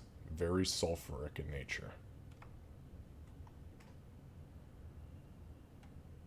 Like the worms? Or like the snakes, rather? Very sulfur in nature. She's like, as soon as she smells it, she's going to stagger backwards. And instinctively her hands will go to where like the burned patches of fur are. That might not be the door for us. It smells That like other one way down south too, right? it smells like sulfur. Yeah. We'll do this one first. Beaufort's gonna Well, let me go ahead check. and Wait. Yeah, if it smells like sulfur, fuck the shit out of that door. I'm not going through there. Saru, you are cracking me the fuck up. I The just second jumped she in the chat for the staggers first back, time. I'm going to shift to a like kneeling position and with bow ready and just focus on that door. Gives me something to focus on rather than, You were talking Here. about the sulfur door? Yeah, Okay. I'm gonna Understood. ready. Yep. I'm not standing, I'm kneeling ish, but I'm gonna ready. Understood. And I'm just listening down here too. Okay. Go ahead and give me a perception check. 22. This is a long hallway, jeez. All right, so Those are- Doc, you hear you hear the following conversation that sounds like it's happening between three creatures that are speaking in Goblin.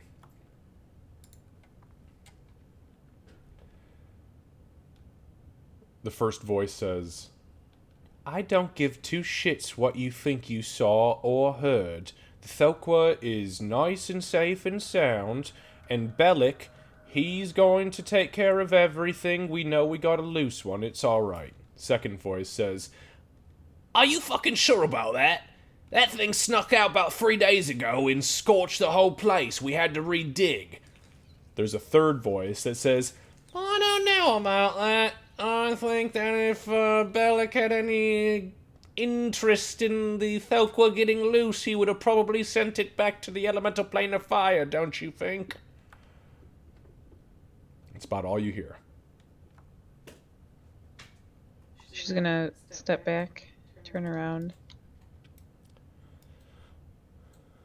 and say, yeah, there's more fire snakes, and they're loose, or maybe the ones we killed are the loose ones, I don't know. But they're talking about Bellic. What did they say about him? He's back there? That he has it under control, I guess. But then the other one says it's not. There's 3 of them back there. Let's move away from this door. Wait, Oh, this yeah, door's yeah. worse. Let's go way up here. Alright, so Beaufort's gonna stand to the side. And he's gonna tell everyone to get out of the doorway. Just so I know you guys have been moving around a lot over here, just so you know, there are 2 bugbear corpses literally sprawled out on this floor, so... Can we search them? Oh, yeah, I want to search search them, Oh, right, especially yeah, if let's there's look water. bodies. Yeah, okay. It's so funny. You guys have left... I don't- You guys have literally left so much loot behind from these fucking things.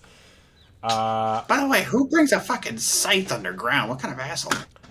For the record, as you say that, you look around and you realize that with all of the small plants and vegetation that are growing in this room, especially along the walls, in the compost that's pushed up along the walls, it looks like these things were actually using the scythe to harvest like the wheat and the weird little viney things that were here. On that note, there are 2 scythes, or actually technically they are scythe-bladed glaives, and there are 2 small vials of liquid that have a red syrupy look to them, as well as a buckler. So 2 bucklers and 2 sets of hide armor. One of them I'm going to say is not usable, as it has been very fucking sundered. Are you gonna show this to everyone? Like, or no? What do you You mean? talking to me?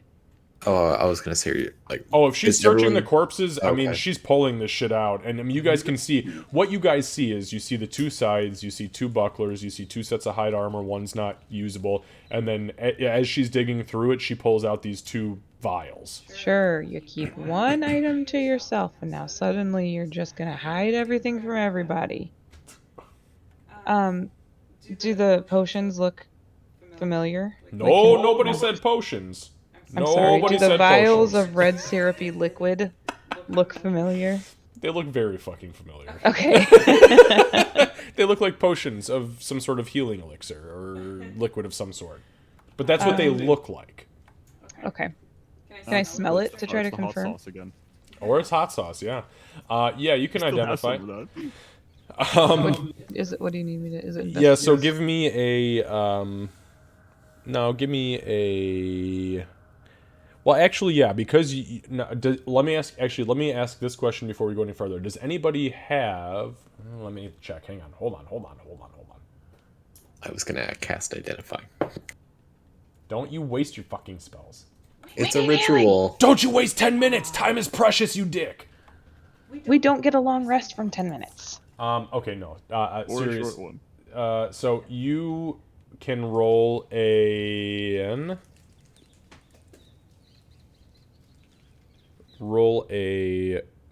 medicine check. 19. These are 2 standard potions of healing, and you are 100% confident in that. They had healing potions. I'm gonna hold them up in my. Oh. Can I have one? My intestines Yeah. are just down I intestines. think you should give one to Ree and I she. give one to Ree and one to she. I'll walk over to she and give her the other. Did they have water? Did they have water on them? Nope. Does anybody drink water down here? Nobody drink water down here. They did each have a small jug that had this really vile smelling, like almost borderline rancid, like olive wine in it. I'm sorry, who was, sorry, was that you, Kat? Do I know that this is similar to the gut hash thing? I said it in front of you. Yeah, she did. She pretty much said, like, yeah, this looks like what Beaufort had. Then I'm going to push the vial back and say it won't work. If you If don't it's have like an what we have. if you don't have an inspiration already, Kat, for remembering that piece of information, take one. Cool. Thanks. That was fucking awesome. Ree will chug back the potion. Okay, yep. Just Hey. oh, Max! Holy Nice. fuck! Well done, You. We are rolling both good and bad. This man. Fuck that long rest. Don't need no long rest. Okay, I guess we'll hang on to this other one until we can get you healed, she. only had 12 more HP. Yeah. I'm I guess gonna wave a hand. I'll be fine. I'll pocket the potion for now. Sure, go ahead and add it to your inventory.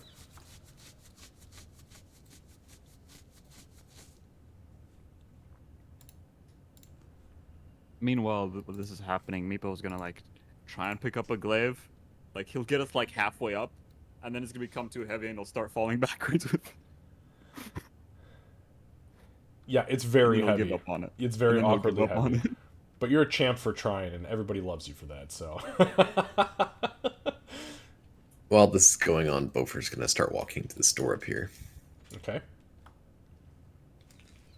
He's gonna tell Ree to come up here and support him. Yeah, Ree will walk kind of. She'll put her shoulder to the door, but not get in front of the door. And then like all right, here we go. All right, Beaufort's gonna go ahead and can do it. cast Thaumaturgy. Support from. All right. The door swings open, and inside you see a very similar room to what you were just in, except there are no bugbears here. And in the upper, which would be the northeastern corner of the room, there is a small table laid out that has some gardening implements on it. Looks like small shovels and picks that would be used for weeding, as well as a small wooden wheelbarrow, which has seen better days and currently is full of some sort of compost. Besides that, the room looks is like identical.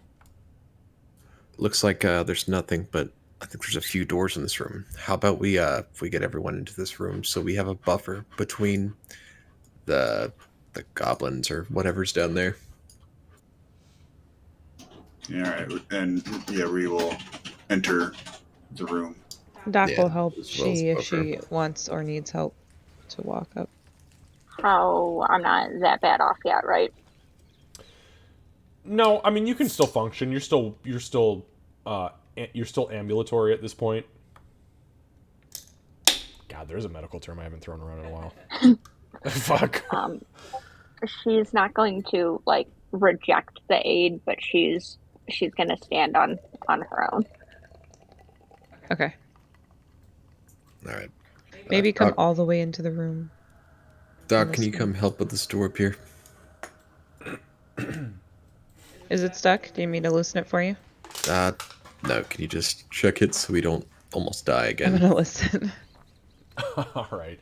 Go ahead and give me a. Oh, you got it. 15. So, on the other side of the door, you don't hear much. It is relatively quiet. Like you maybe hear something shuffling around or moving, but there's no speech, there's no language, there's nothing funky about the scent or the wind, but you're just you're unsure. It's like when you put your ear to a wall and you hear kind of like but there's no actual tones to it. It's just like raw movement. Okay, there's something moving on the other side. Is it trapped? Give me another perception check. I was waiting this time because I did it so fast. Oh, 23. This door is definitely 100% absolutely not trapped. Okay, is it locked? It is not locked.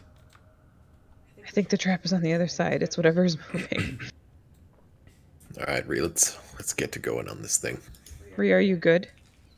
I'm all right, but I mean, what do we know? Are we just gonna kick the door open and fuck anything up that's in there, or do we want to try to see what's on the north door too?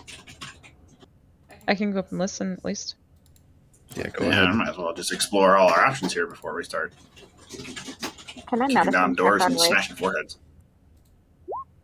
I'm sorry, what was that, Kat? I'm sorry, my timing was poor. I asked if I can medicine check on Ray, see how she's doing. Yeah, go ahead and give me a medicine check, please. And the perception check for you, Candace, on that door. Nah, you don't hear shit. I don't hear anything on this one. But you haven't heard a lot on a lot of these doors. Like they're very thick stone. Whoever built this a long time ago did not want these chambers to be listened in on. The medicine check on Ree, best you can tell, Ree's still kicking, and actually Ree is doing a lot better than about 10 minutes ago when you saw her guts hanging out of her body. Still a little bruised. There's definitely some internal injury, but it's not that bad. That's where all my blood's supposed to be, on the inside anyway, so it's fine. Hey, I Doc, don't see what the big deal is about internal bleeding here, guys. Come on. So I shit Doc. blood for a week, whatever. Huh. No big deal. I'm gonna open this door. Oh, Do you want to pull out your crossbow? Yep. Beaufort's gonna back up a little bit, and he's I gonna heard that. She start pointing at the door right here, and he's going to cast Thaumaturgy to open it.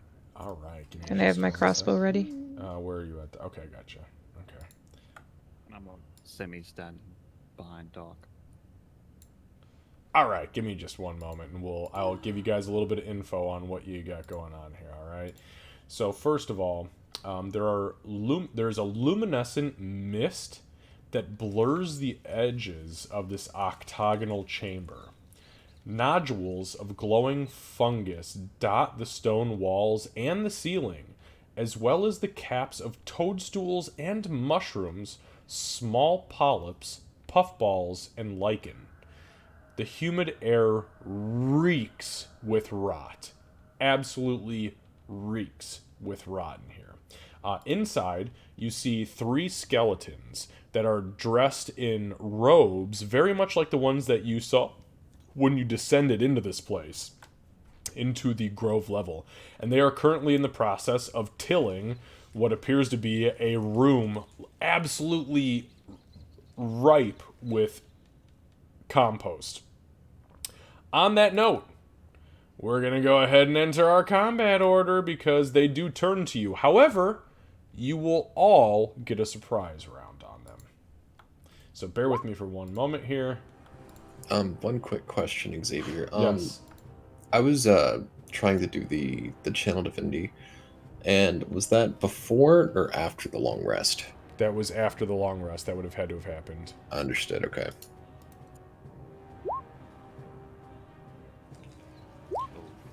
Because the long rest before that, you created the battle axe. You guys didn't take one in between. You did long rest, created your battle axe upstairs, and then when you guys came downstairs, that channel divinity was gone, so you couldn't have used it before you rested to then have that channel divinity back. Got it. I'm right in thinking that, right? Yeah. Yes. Okay, I just want to Yes. make sure. If I'm out of place, please correct me. But No, Xavier, you're wrong. you shut your damn mouth, Lucy. Okay. I'm just kidding. Stop it.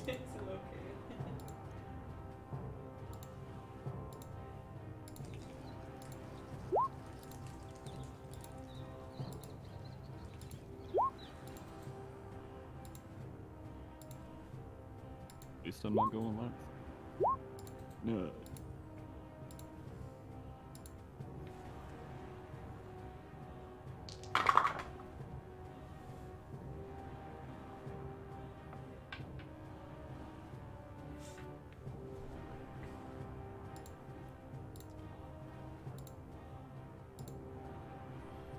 Alright guys, we're going to start combat in about 20 seconds. I'm going to take a very quick bio break. I will let you discuss up until the point where you kick the door open, since you guys are going to get the surprise round anyways, how you want to go about this, or if you have anything to say. If not, I will be right back. How do I check? How do I do that yellow line thingy? The little ruler on the measuring? left.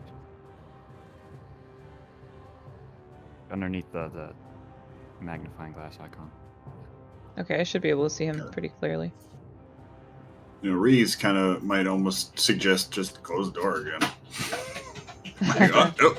Let me Never shoot saw anything in first. here. Let me shoot and then. Nope. Nothing to see here. Because these weren't that bad. I don't. If I recall correctly, they weren't that bad to fight. Unless like they all get natural 20s against me. I'm trying to see this. We do have a surprise round, so we'll see. Yeah, I mean, Yeah. like I said, this is a straight shot for me, so that's gonna be nice and easy. I believe it's also for me. It should be, yeah. Oh no. Alright guys, I'm back. So we'll start at the top. Bofer. I don't think anyone rolled it. Oh, so okay. So I'm gonna go ahead and what is this? 1, 2, 3. I'm gonna push in, and I'm going to attack this one. Alright, go ahead and give me your attack roll. This is with you have your shield out, correct? Just so we're tracking? Yes, correct. Shield out. Okay, perfect, thank you.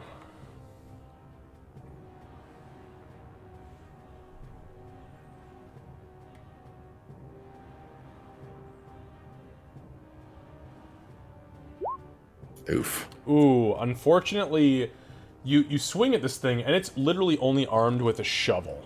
And as you swing at it, your battle axe hits where the robes kind of cover the ribs, and it literally just cuts right in the middle of where the ribs are and has no impact. Ah, damn. Alright, anything else? That's it.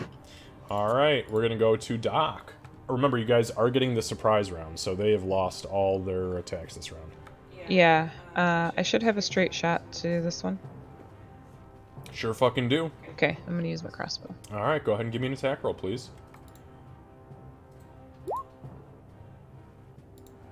It's a 7. Unfortunately, the robes are really deceiving as far as skeletons are concerned. Like, whoever the fuck put skeletons in robes was very smart, because you just hide the bones. I mean, you know what I'm saying?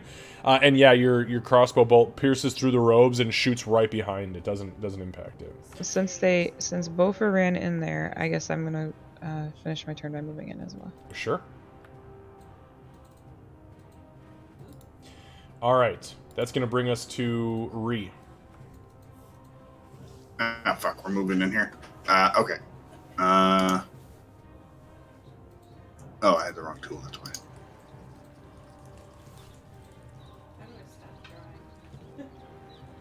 I have no idea. You have to ask them. I don't use it, so I don't know. How do I stop using that stupid ruler? You have to click back on the mouse icon at the top. Thank you.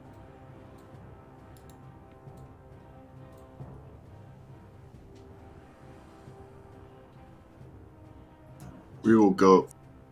No, we will go right there and take a whack at this individual. All right.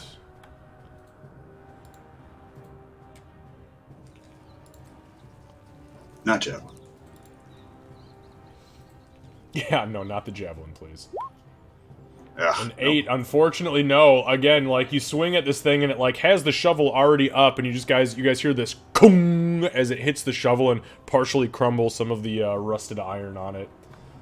We found the real Guys, these are dead special forces. So much for your fucking, Skeletons. so much for your fucking Yeah. surprise round. Gopher, Everybody. hug him, Well. quick. It's alright, get the shit rolls out of the way now, right? Yes. Yeah. She. Okay. I've got a straight line of sight on this one. I can do the arrow thing if you want again. But I'm gonna look at it and I'm gonna take a second and focus, and so less of a declaration and more of a whispered statement that this thing is yep. And then I'm going to shoot it. Perfect. You do not see a heartbeat. However, you do happen to see in all of the joints of this creature's skeletal structure a small green pulse of energy that is holding it together. And then that's what I'm gonna use to guide my arrow. All right, give me that shot.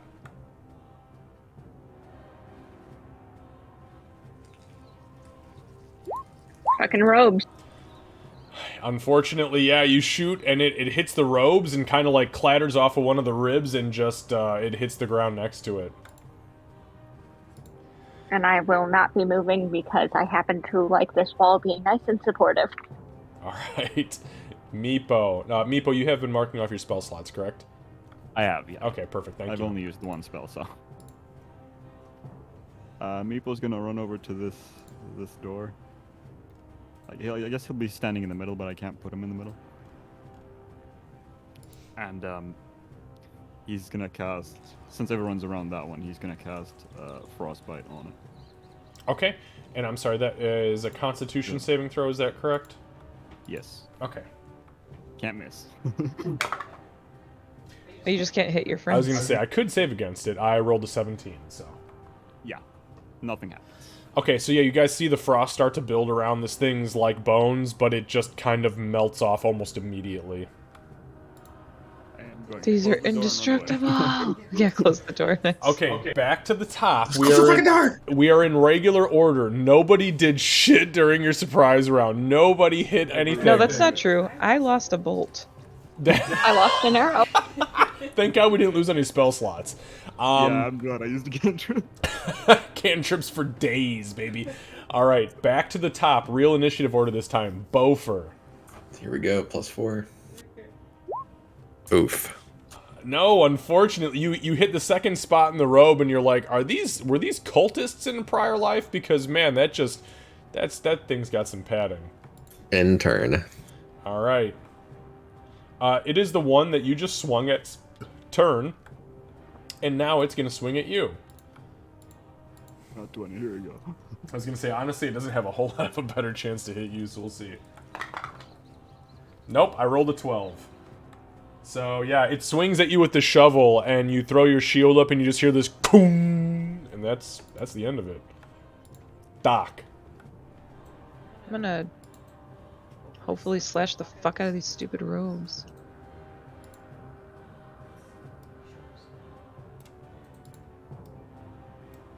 $21. Where are you at? 21. The one down. Yeah, 21 Yeah. definitely hits, absolutely. That's 12 points of damage. Back in my day, when we played 3rd edition, undead were immune to sneak Yeah, attack. I know. I bitch about it Breaks my all the brain fucking every time. It makes sense though, right? Even if you stab a zombie, you could hit it in a critical spot and carve out a good chunk of its flesh. If you hit a skeleton, you could bust bones that hold it together. I get it, but I don't like it. Okay, so you did 12 points of damage. So you come in at this thing, and you stab the shit out of it with your short sword, and as you lurch upwards, you cut about 3/4 of the left side of its rib cage completely out of its body, and you dig a good chunk of the upper or the lower part of its left arm out. It is still standing, but you see its entire body is vibrating as if something is attempting to hold it together and failing quickly. Okay, I'm gonna come back around with my sickle and attempt to sever the spine. Go ahead and give me the attack roll. That's an 11. Just barely missed. Yeah, you unfortunately don't manage to land the blow on the spine. You hit the spine, but you don't manage to yank it far enough over to actually sever it. Dang it! Okay, that's it. All right, Ree. Okay, yeah. Ree is going to attempt another whack at this one. And let's hopefully she can actually connect this time. No! What the fuck? Nope. Guys, maybe these guys, maybe we should leave these guys alone, man. I don't know what's They're going on here. spooky, scary skeletons. Too spoopy. They're definitely sending shivers down my spine, and I'm not even against them. So, yeah. So unfortunately, you swing with the Morning Star, and you just don't manage to land it. She has already taken the shot. Unfortunately, oh god, why are you guys doing this to me? I want you to hit so bad. The feeling is mutual. Hey, I at least have an excuse. I don't know what's going on with the rest of Hey, I hit one. So He here, would have hit. He just saved. the necrotic energy is throwing you for a loop. You are not used to reading undead pulses in things, so you're still getting used to it. So yeah, you kind of do have an excuse, and unfortunately your arrow just clatters off I was of it. blaming the poison, but like that works too. Oh yes, you're definitely poisoned. Alright, next, Meepo. Okay. Shoot. Yeah, I am going to. I'm gonna cast Ray of Frost on him, which is a cantrip. On the same one? Yeah. Okay, go ahead and give me an attack roll with advantage because of your pack tactics, please. And one more time. Almost a 17. I can't hit. Yeah, unfortunately, it was a miss, and let me roll some percentiles here. It's okay, I think we all have higher than an 11. Okay, so that's going to be Ree. Ree is way higher than 11, so thankfully the spell, it goes wide and just kind of bursts off of one of the walls. Skeleton looked at him and he missed.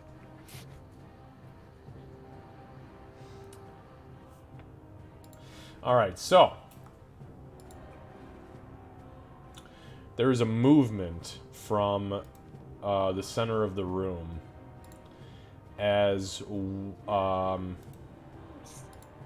two of the creatures that these things were very clearly tending to, just like the twig blights in the first room, and yeah, unfortunately they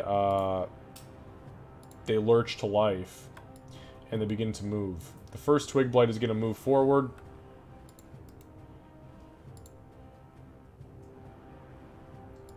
You're gonna make me use my rage, damn it. And it is going to swing at Ree.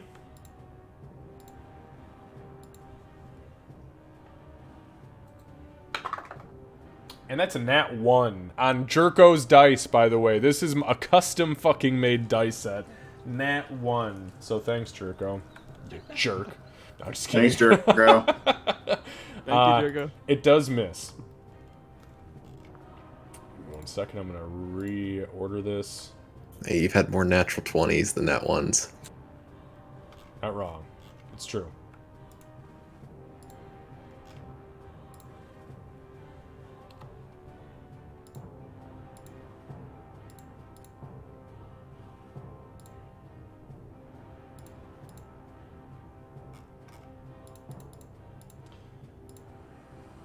Alright, sorry about that. I had to run through the initiative order again for these guys who hide in plain sight. I hate that fucking ability, but here we are. Alright, so this thing is going to move over here, and it is going to attempt to attack Ree. That is the skeleton, by the way, with the shovel. And that is a... That is an... Ooh, fuck, that was a 6. Okay, so, Ree, the shovel clips you in the side of the head, literally, but this big, nasty bear's endurance that you have naturally built up takes it like a champ, and you're like, Koong! Oh, what the fuck? Did you just try to kiss me? You fucking kidding me right now? Alright,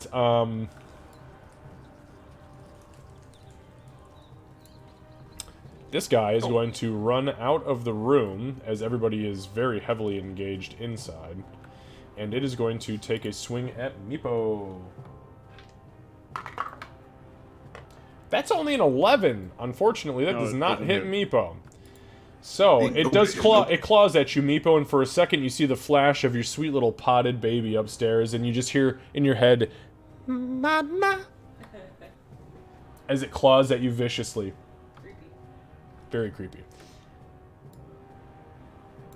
Alright, the last skeleton in the room is going to rush Doc, and is going to take a swing with its shovel. And that's gonna be a 12. And That a miss. misses. Alright, so, hey, we're all doing bad. Yeah. We're all doing terrible this combat. We all suck at Back this to the game. top, Bofer. Back to the axe. You got. Actually, you know what? Uh-oh. Toll the Dead. Oh, okay. Does necrotic work on? You don't get to ask that question. It's not your turn. Toll the Dead. We're gonna What's the find DC? out. 13.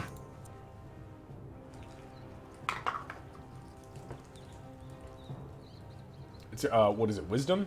Wisdom. Yeah, I rolled a 7. It takes full effect. Go ahead and lay it on me.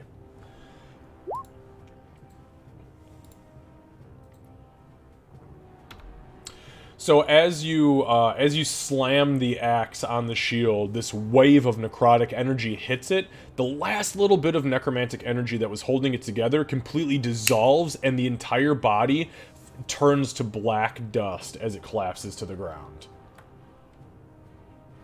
Okay, and so if I move right here, will that do attack of opportunity? Nope, No, he's nope. still You in have the to leave the space, so you have to move essentially 10 feet away from any given enemy to walk outside of their space. Okay, so I'm gonna go ahead and stand like right here Perfect. and end turn. All right, Doc. Alright, the one that rushed me, I'm going to attack it. Perfect.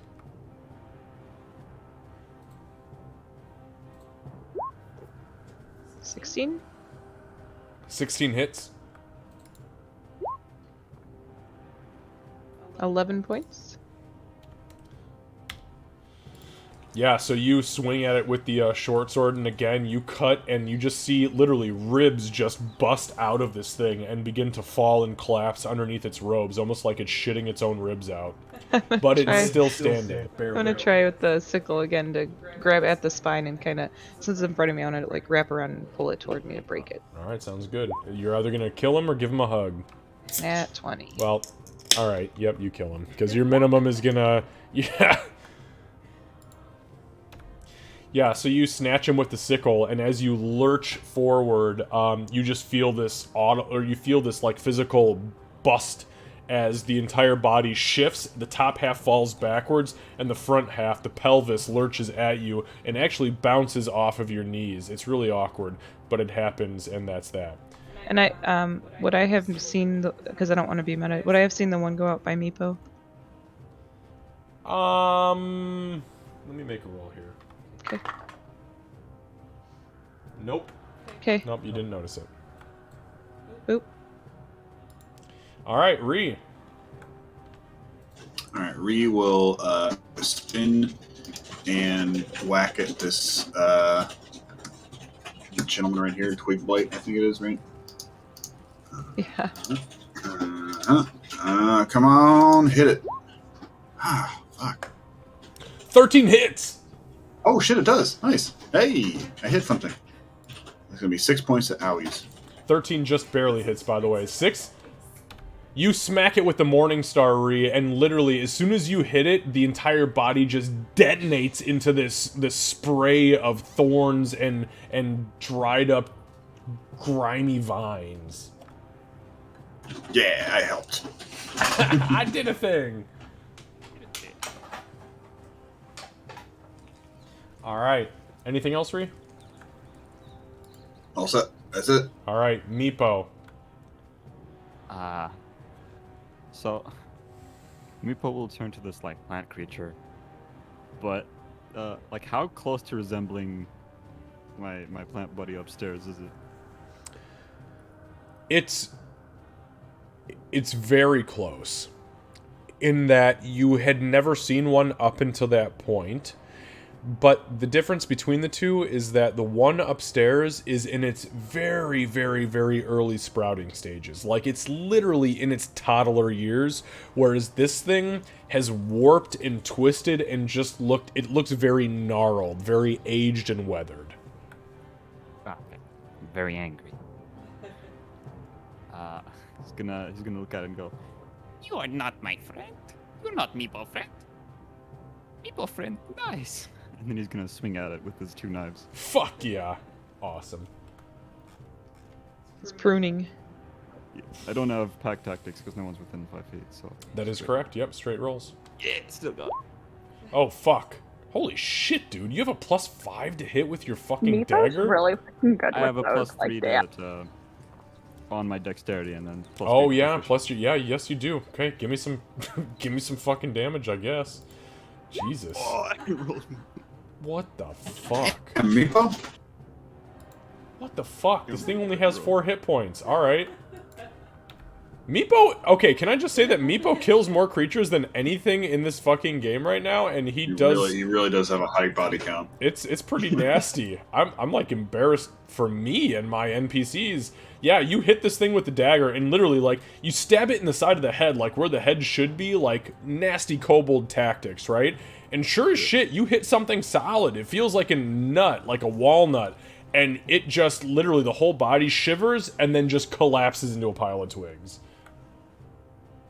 Sure you're not a rogue? Oh yeah. He's learning. Nothing says fuck you like sneak attack with a ray of frost. Yeah. Seru has branded him as Bramble Banisher. Bramble Banisher. Bramble Banisher, I like that. That's awesome. Alright. Anything else, Meepo? That's wait, yeah. So if I have like 2 hand weapon attack, right? Can I move and then attack again? Absolutely. He's gonna move in and swing at the skeleton. Yep. And this time I do have pack tactics. Yes, you do. No, I'm gonna miss because it's the skeleton. No, there. Oh, the 24 definitely fucking hits. And it's only 2 damage because I don't have proficiency. Ah, good call. Yeah, so you hit it. You feel it make contact, and you see a chunk of bone shard come off of it, which is more than most of these folks can say in this room. But you did good. You did good, kid. I killed one and loosened the other for Bofer. That's fair. She. I'm going to take the moment and like try and focus, try and get my vision to stop fever blurring, and I'm going to knock another arrow and fire at the same fucker I've been firing at. Shoot my Perfect.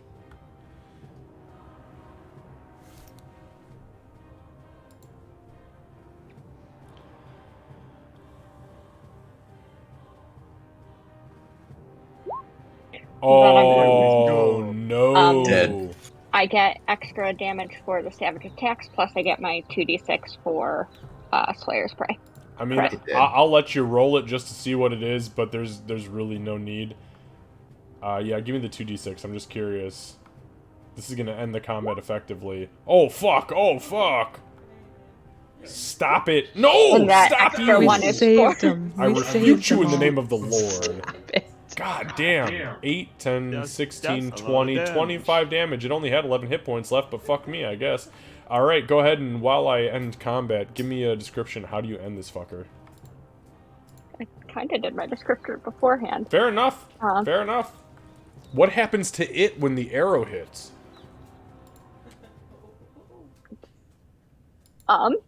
Well, arrows aren't supposed to be bludgeoning things, but this thing shattered.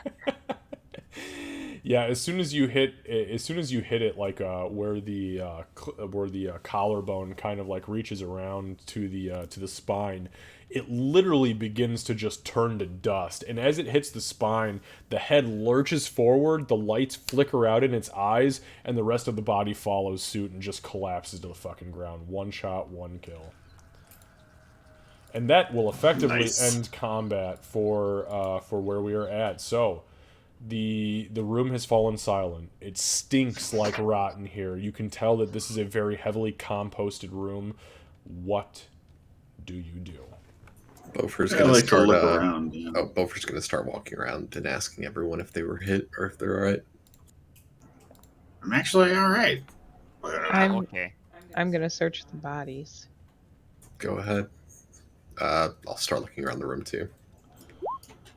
When he's asking, I'm gonna take a look at my own and make sure that like the muscle actions required to fire a bow didn't aggravate the wound, that the poison doesn't look worse, etc., etc. I'm calling it poison because it's the best word I've got for it. Yeah, sure. So give me a medicine check, Cat, and then everybody else, you guys are kind of just looking around the room and... Yeah, I'm searching the bodies. Okay.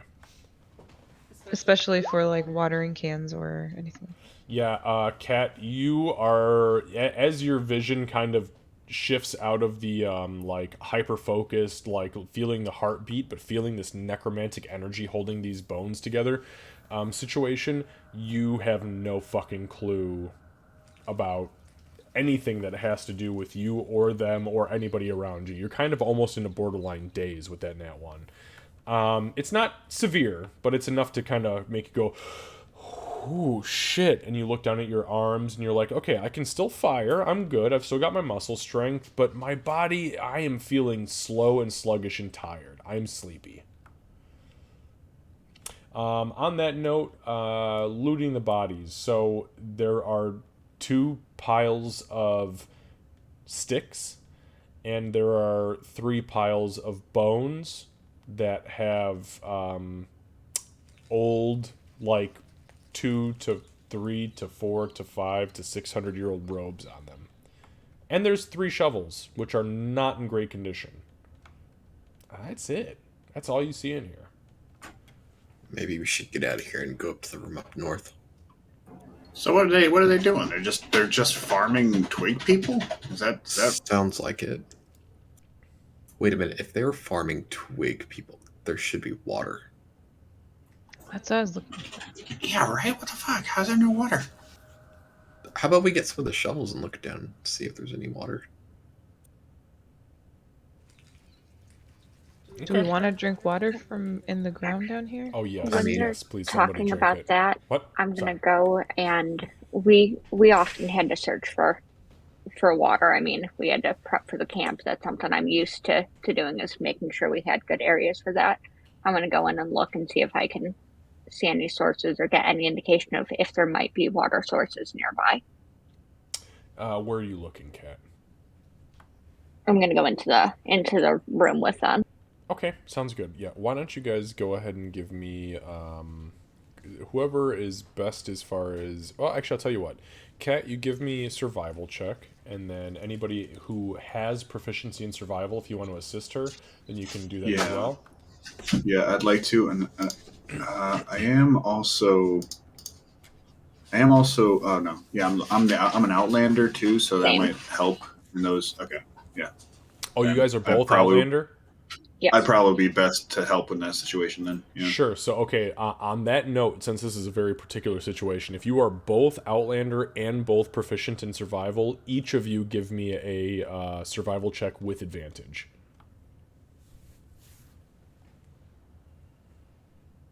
It's not very often I have 2 people with the same background, with the same proficiencies. Hey. Nice.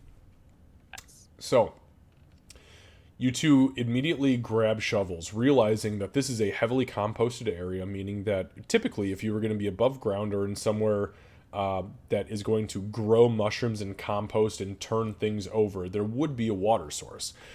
You dig, and you dig, and you dig, and about 4 or 5 minutes go by, and you have not found water. The 6th minute goes by, and you hit something that is very soft, clay-like. And as you two begin to scoop down and dig out this material, you retch your hands up and out of the soil and realize that your hands are sticky. They are red, and it smells like old copper. This is blood.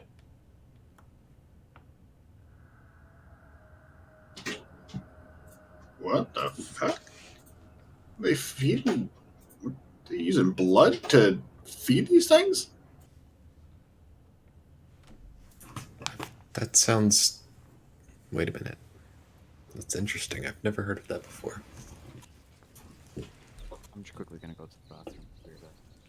No problem, While sir. this is going on, could I don't know. Would you let me use detect magic as a ritual while this is going on, or after the fact? Yeah, we'll say for the sake of brevity, if you were gonna immediately drop the detect magic when they walk in here, sure, we'll say by the time that they have looked up and said, "What the fuck, blood?" that you finish your detect magic. Well, we knew that the blood was a thing because they're created when the blood of a humanoid is magically infused with an Oh, awakening that's shrub. right. That's true. I forgot about that part. Yeah. You think maybe they're just? What, you think they're just like sacrificing people in here, just like murdering Well, them? and just, we are here searching for people. I think that Yeah. might be what happened.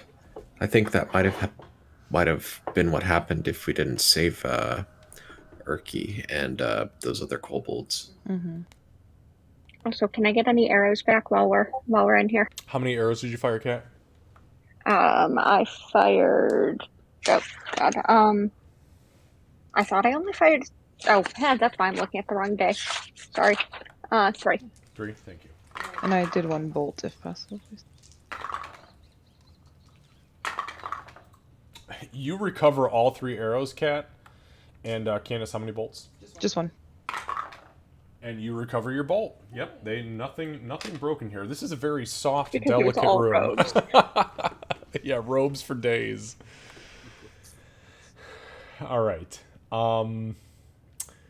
So you guys finish the detect magic, Bofer, as you finish your ritual and your eyes beam with this holy energy, and you begin to look around. Again, the only thing that you see in here that stands out as far as anything magical is what you and your group currently have on them. Nothing magical here either. Let's get out of here. I don't like the feeling of this room. Let's go to the room in the north. sounds good to me. All right. So the group begins to move to the northern door. Is that correct? Correct. All right. Excellent.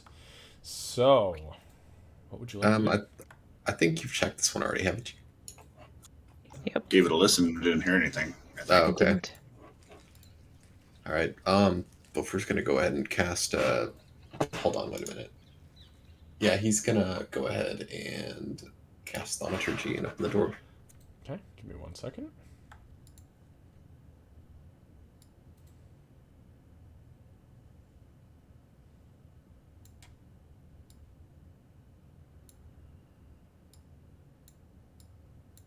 Mm.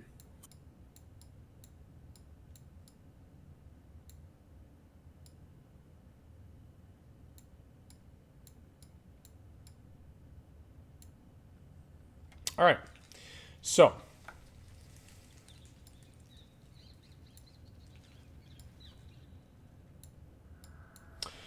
you guys throw the door open, and as you do so, it looks almost identical to the rooms that you've seen before, except that the fungi here is a much more vibrant purple than anything you've seen thus far. There are also stairways leading upwards from where you are to the east and to the west, which would be here and here. There is also a small door to the southwest, but besides that, the room is completely empty and housed with shitloads of plants. Very viney, thorny. Nothing here grows green. It's all very purple, black, and green. I'm sorry, not green, gray. Nothing's So green. it's This all like room is it's all like a really tangle. purple. Yeah, it's very tangled. It doesn't look like it's menacing and it's not moving, but it's definitely overgrown. Very healthy looking. All right, so we have a. Well, I just meant like, does it look like it'd be difficult for us to walk through? I mean, like, No, like, no. You can easily okay. pass through it. Yeah, it doesn't look like it would be actual true difficult terrain. It's just more overgrown than what you've seen. Beaufort's gonna tell everyone it looks like a really purple room and a lot of fungus. I'll walk in. I see a door over here and 2 stairs. How about we give that door a listen, and everyone come inside? All right. I'll listen at the door. Okay, give me a perception check at the door, please. And give me one... Actually, hang on. Before I give you the results of that, just so you know, you can see up the stairwell. For those of you looking up the stairwell, you see that there are hallways that lead past and up the stairwell. All right. On that note, let's see. We had a 21 for perception. It is dead silent. You are convinced that it is dead silent on the opposite side of that door. I don't hear anything. I'd like to check it for traps and if it's locked. Mm-hmm. The door does not appear to be trapped. Nothing about it seems outlandish as far as the trap world is concerned. It is, however, locked with a large iron padlock on the exterior of it. I don't think it's trapped, but it's definitely locked. And I'll kind of shake the padlock. Yep, it picks up, it moves around. The iron on it is a little bit on the rusted side, but it's a padlock. It's heavy. It's a padlock that would hold together like an old treasury. I wanna try to pick it. It's been a while. Okay, go ahead. Okay, so for so give me a dexterity check with your proficiency modifier if you have thieves tools. It should be, yeah, and it's actually I think it's gonna be an 18 because I get to double my, or no, I'm sorry, a 16 because I get to double my proficiency. For thieves tools. Yeah, hold on.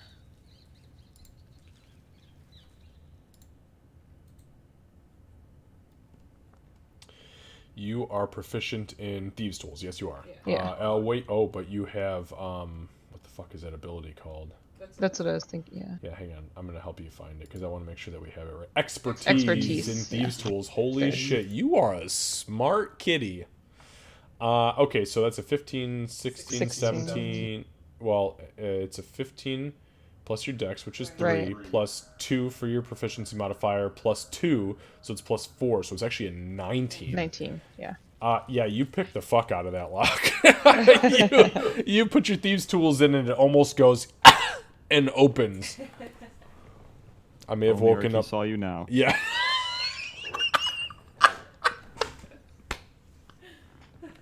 Oh shit, Lucy, you cracked me up, man. Yeah, so you pop the thieves' tools in, and within seconds you've already got a click, and it just clunk, opens up.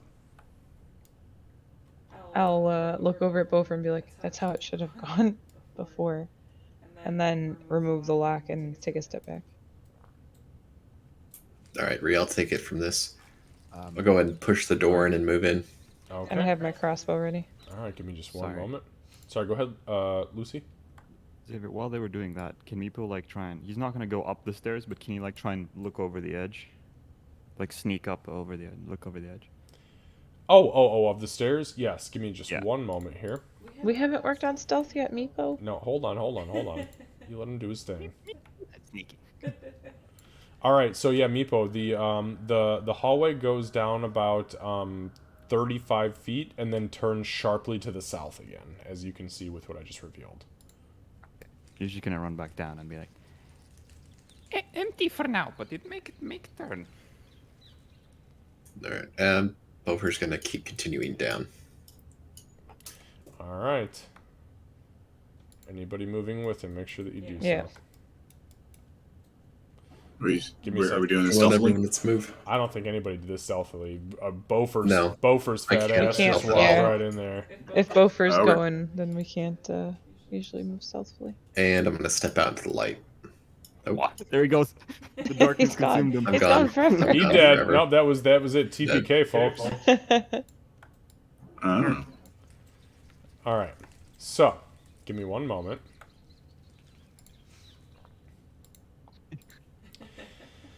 So, here you go.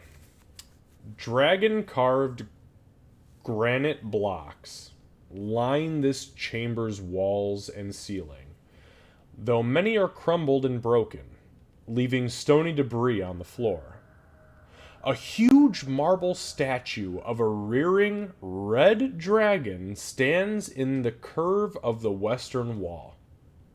The eye sockets of the dragon are empty, but a red glow lingers there still, providing reddish light throughout the chamber. The radiance casts an inky shadow behind the statue's wide wings. A 5-foot diameter circular tile of dark stone is set in the floor in front of the dragon statue. Runes are carved around the circular tile's inner edge. What do you do? Does my detect magic see anything right now? Your detect magic is up. Oh. Do the eyes like is there a particular shape to the eyes, or you said they were there was like an empty socket there, or Yeah, so the eye sockets of the dragon are empty, meaning that they have been like drilled out. Both the eye sockets have been drilled out or carved out, but there is a light inside of them that currently illuminates the room with a reddish glow. and what's this space right here? So that space right there is the red tile. So so there is a 5-foot diameter circular red tile of very dark stone, and that's the one that you see right there in front of it. And there are runes carved around the circular tile's inner edge. It's not like raised. It's just a different color. Correct. Yep. Yeah. Does this remind Ree of the other dragon altar in the other in our rest spot? I'll tell you what. Give me a history check. It's recent history, but it's history nonetheless to a goblin.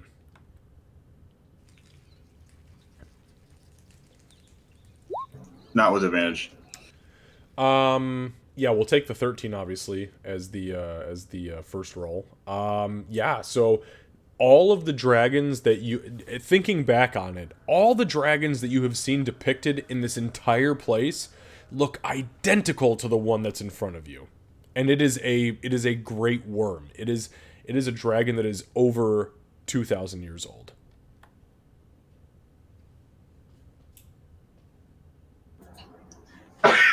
I don't know what Ree would be able to do with this information. You're like,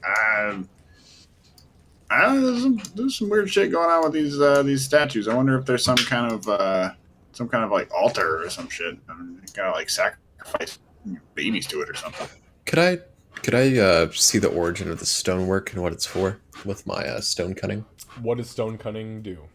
You let me just check make here. history. You make history checks with advantage if it's made by dwarves. Is that right? Whenever you make an intelligence history check related to the origin of stonework, you are proficient.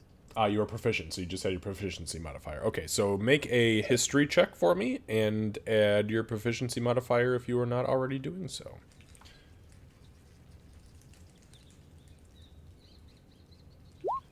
So it's 11. Or, yeah, it's an 11. 11. Okay.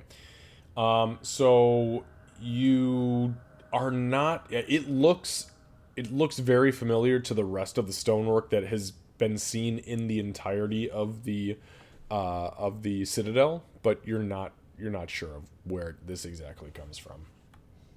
Okay, and what was right here on this redstone again? So that is a circle of so there is a circular tile of dark stone that's set into the floor that's in front of the dragon statue, and that's right there. It's only 5 foot diameter, and there are runes that are carved around the tile's inner edge that look like they could potentially be red. Should Meepo, what are you doing? Meepo, I'm as just you gonna approach balance as you approach the runes, you would immediately recognize the runes as draconic, and you read it clear as day. It reads, "Let the sorceress power illuminate my spirit." He's gonna read that out in Draconic at first. And it's like the same thing again, where like the wheels will turn and turn, and he's not exactly sure what to think. And then he's gonna spend cast Ray of Frost at it. So as soon as you read the sentence out loud, there is a flash of light from the circle, and a beam of red energy lurches forward and snakes across the ground, striking Meepo. As soon as it does, Meepo, you feel this invigoration within your very being that enhances your ability. Your scales look sleeker, slimmer. Your voice becomes a half an octave deeper, which is not possible for Lucy because he's got a deep fucking voice.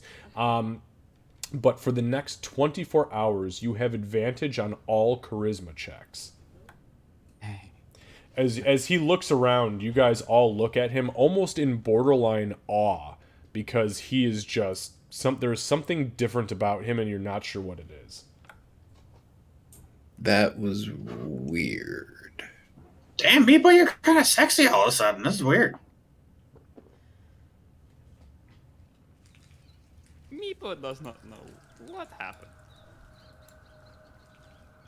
What? Let's go to this door. I'm going to stop you right there. Oh shit. I'm going to stop you right there, because as soon as Meepo did that, the shadow that was hiding behind the dragon's wings is going to go ahead and move around to the outer edge. We're going to do this combat real quick here, and then we will Oh no, Meepo. we will do this thing. So, go ahead, everybody.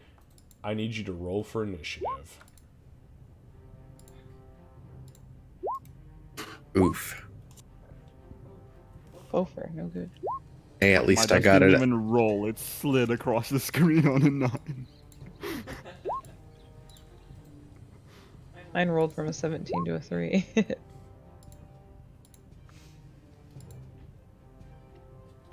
Give me 1 second here.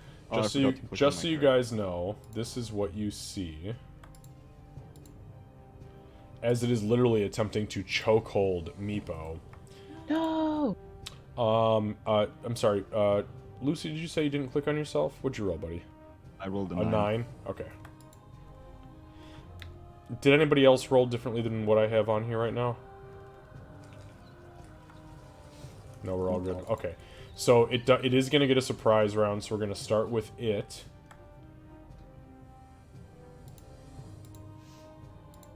All right. Meepo, you gonna get it. Talk your way out of this, asshole. No, I'm just kidding. Okay. I'll try. Yeah. It is going to attack you. Here we go. Okay. 11, 12, 13, 14, 15. That is a 15 to hit you. Nope. I don't believe that hits you. No, 16 AC. Oh, hang on. Nope. Okay, missed again. I had advantage on that first roll, and I was unaware of it, so yeah, I definitely missed you. Okay, so you feel something cold sneak up behind you and like grab you around the throat as the creature that I just shared with you guys materializes almost out of the blackness, and you see it's trying to grab at Meepo. That brings us to the top of the actual round. Okay, Ree will see the shadow kind of manifest around Meepo. She'll yell, "Oh no, Meepo!" and she'll run over and attempt to whack at the shadow. All right. Where'd it go? Here it is. Slap. Oh shit. Oh, that absolutely hits. Yeah. So like as you start to swing through it, you feel your Morning Star make contact with this weird ethereal manifestation of shadow. Go ahead and give me some damage. We got, so that's 5. Was that doubled or is that not doubled? It should be 6. So no, it should be I don't think that 6, was 8 points of damage. Yeah. That's weird. It didn't roll. Yeah, it rolled a d8 plus 2, which was 3 plus 2. So we're gonna look at, so it's says plus 6, crit. 7, 8. Yeah, the crit 1. I don't understand that. It was, oh, it rolled 2d8. The extra, I see. The other one was so the it- other 8. Yes. So it was 6 damage total. Yes. Okay, yes. okay, understood. Okay, so as you hit it, yes, you do make contact with it, but it, something about it, it grabs some of the shadow and tears it away, but it resists a lot of your damage. It's one of those. Yeah, one of those people. All right. On that note, it is its turn again, and it is going to attack Meepo. Oh boy. And it misses again, I swear to God. I want to hit you so fucking bad, but it just... I mean, I don't get to use these creatures very often. Can't hurt me, though. It does miss. She! I don't think I can. Can I even? I'm sorry, I can't hear you, Kat. Yeah, Keep cutting. I know that was weird. I don't even think I can see this thing from here. I don't. Maybe? So the entire interior of this room is actually illuminated by red, so yes, you can see it, no problem. It is Okay. a dark, shadowy, it is a dark, like, hunched over manifestation of raw shadow that is grasping at Meepo, and the only reason why you do see it is because there are these shadows that are constantly cast over Meepo's face as it's trying to hit him. Even. Fuck, I don't know why it's cutting out. Even from where I'm standing. Oh, I see what you're saying. 5, 10. It's because of your line of sight. You know what? You're right. Line of sight, you can't see shit, but you probably hear Meepo scream. As the Absolutely. cold is just, like, blowing through his face, like, something's trying to lift me up, fuck, help! Okay. In that case, when I hear any sort of commotion, I'm going to step forward, like already searching for my next prey. The Understood. second.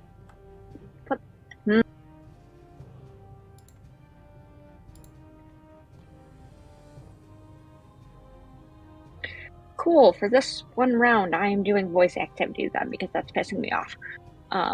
Okay. Walking forward, declaring prey, shooting. Understood. I probably need to actually go past the two of them, No, right? no, Or can I? nope, you are fine. You are a half orc and everybody else in this party is small. So you can go right Cool. around, you can shoot right around she. Around Doc. Doc, sorry, yeah. The two big people. The only girl's playing big people and everybody else is playing little guys. Yeah. Oh yeah, 23 definitely fucking hits. So it hits, but it does not do the damage that you would assume it would do.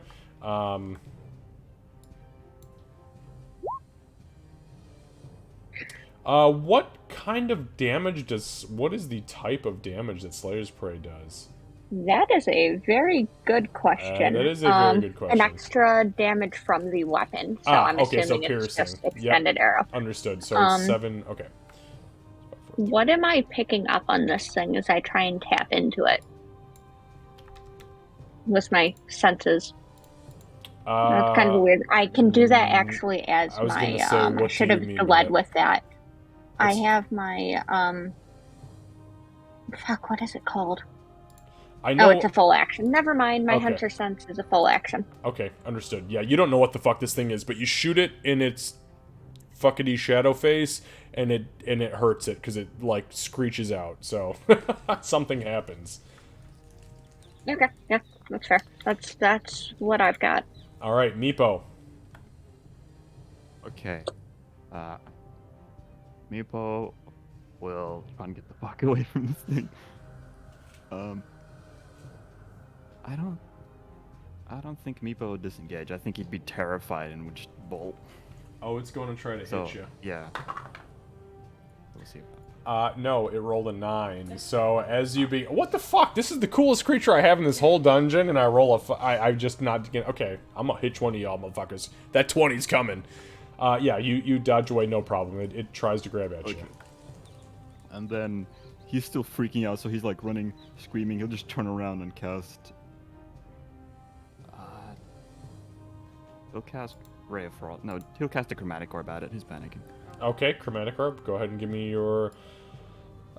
Give me your attack with, and it is not covered by anything, so you get to roll it with advantage and have full effect from it. And, I'm sorry, am I assuming that all of your Chromatic Orbs are being cast with Frost? Yes. Okay, thank you. Okay, there. Alright, the 19 absolutely hits it, for sure, yep. Okay. 3d8 cold damage.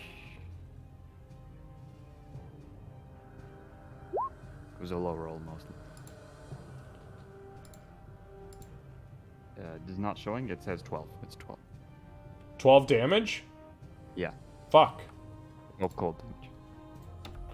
So, as the dragon streaks out, as this was magic damage and not from a physical attack, the dragon head streaks out from your palm after the incantation and strikes this thing. You guys, for the first time, seeing the shadow grasp at him, freezes completely in place, almost like a statue, wearing these long, almost like necromancer / death-like robes. Freezes into place, shatters, and then collapses into the ground in this weird, inky pile of melting, disgusting filth. And that is combat effectively over. Meepo. Fuck, man. He summoned Another it and one then for he killed Meepo. it. If Meepo could just stop with this shit, that'd be great. I rolled a 3, an 8, and a 1. You've been doing good, though, man. You're smart. So, yeah, and magic, I mean, it was if it's not magic, it doesn't take it, so... okay, so the combat ends. The creature has collapsed into this pile of shit, literally, almost literally. What do you guys want to do? Meepo, you guys all look at Meepo, and as he does this, you almost all feel naturally drawn to him. Like you are truly innerly inspired by this manifestation of magic that he has just put off. Whether it's intentional on Meepo's part or not, something is different about him in this moment. That was a nice hit, Meepo. Meepo will be in, like, against the wall with, like, his hand on his chest going... Oh. Meepo, or for the first time, Bofer's gonna put his hand on him. He's like, "You did good." Thank you. Fuck yeah, Meepo. You really that was a good did. shot. Yeah.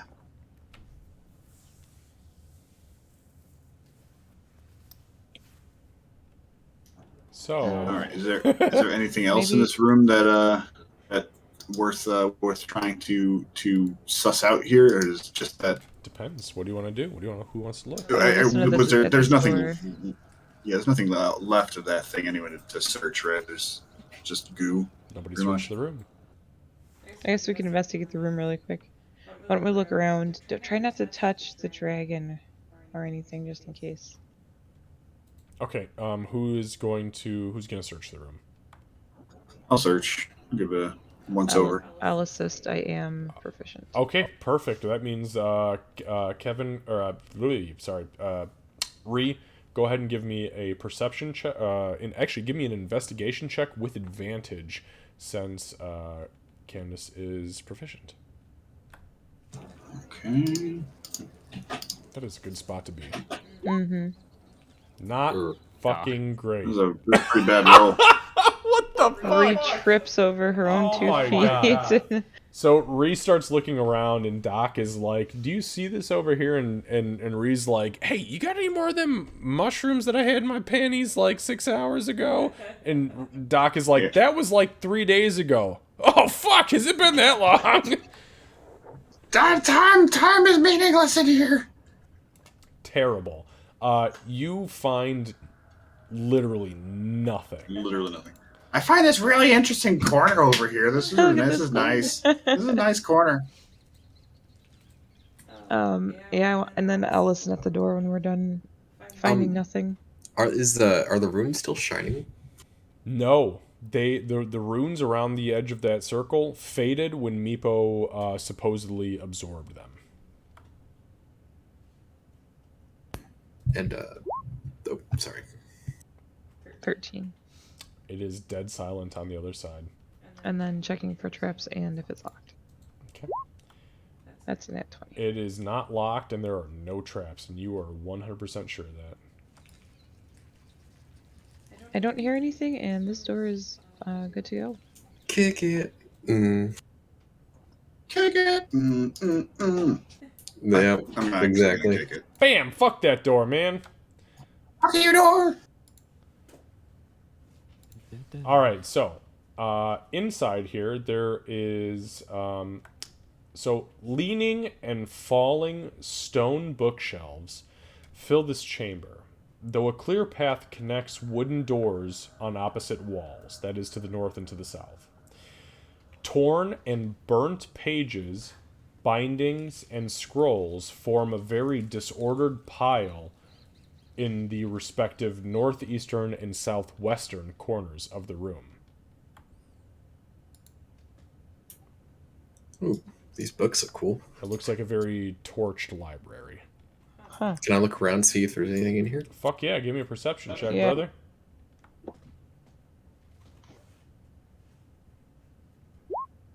22 is excellent. So, you find 2 scrolls inside of leather cases. These are vellum scrolls written from ancient times. Inside of leather cases, neither of which you can read anything on. You also find a heavy leather tome that has been imprinted with a large red dragon on the front and bound by the edges in steel. And you are not entirely sure what that is. Also, the clasp that closes it is held together by a single red dragon scale, potentially from a throat. I'm gonna go up to Meepo and ask him about these. Meepo, what do you think about these? Can I read what was on the one? Which one? The scrolls? The one. Yeah. Or okay, so yeah, so Meepo, you pop the scroll tubes open, you pull them out. There is a scroll of Scorching Ray, an arcane scroll of Scorching Ray, and an arcane scroll of Melf's Acid Arrow. He's gonna say that, but he's gonna say that so broken. It's gonna be like, This is a scorching ray. and he's not gonna even try and say like Mel's. He's just gonna be like, Acid arrow. Meepo, I can't read either of these, right? No, you can't see. You have no fucking idea what either of these say. Okay. Well, I can't read these, so do you want them? Okay. And Meepo, as you look at them, they're written, according to you, they are written very clearly in Draconic. So yeah, you pick up you have a scroll of Scorching Ray and a scroll of Melf's Acid Arrow. And I'm like, what do you think about this with the red tome on it? I'll inspect that. Yeah, so he hands you this tome, and you pop it open, and you notice immediately the red dragon scale, which is your opposing element, and it kind of freaks you out at first as you touch it, and it's physically hot to the touch. But you move past it as you're feeling kind of emboldened with your crazy charismatic, forte right now. And when you flip through the pages, you realize that this is a manual from the days of old that actually talks about how the fountains of fire are triggered in the higher levels of the Citadel. And you think that, yeah, this, if you were to hawk this to a historian, especially since you guys have already triggered the fountains and they're probably useless now, you could easily get 150 to 500 gold pieces from this thing. He's gonna look through it.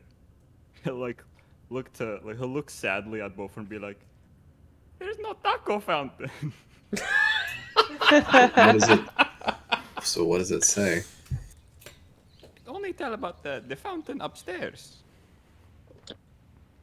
Is it worth keeping, or should I put it back? People think you should keep it. Okay. Maybe give to someone who likes. Okay. And he'll like hand that to both. So Does he tell him like anything about it, like the worth, or no? Just straight up gives it to him. nah, he doesn't know the worth. All right. Got it. So I will add. We'll say for the sake of future brevity, I'll let you put it in there. It's worth 150 gold. Got it. So do I just add like a scroll of like first level in, and then rename it to like? Yep, and then add it as a scroll of Scorching Ray, and then a scroll of Melf's Acid Arrow, which I believe is second level. Okay. Backpack. Okay. So as you guys dig through the rest of the shit in here, it is pretty much just dust, ashes, charred remains, and nothingness.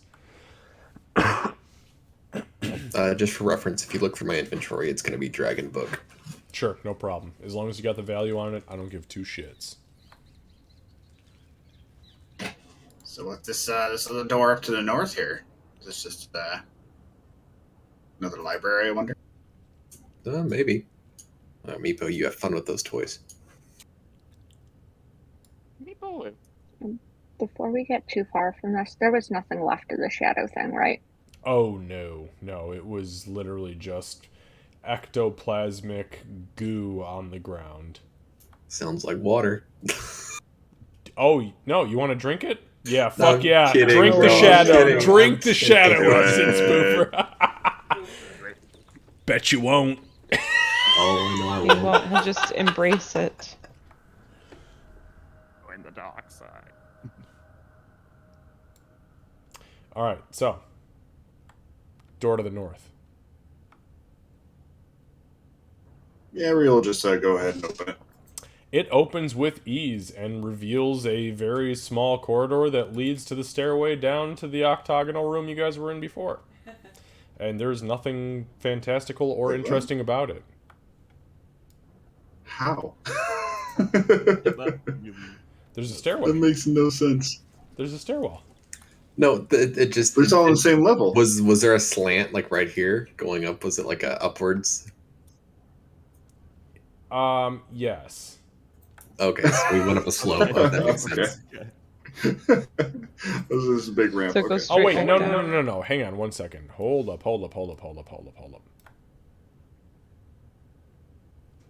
Or does this these stairs go down? Okay, so yes, I misspoke earlier. The stairs go down, and there's a small underway that goes underneath. So you guys should not have seen what you seen Okay. earlier, but here you are. There's nothing spectacular about what you have found. Okay, I was wondering what this this weird.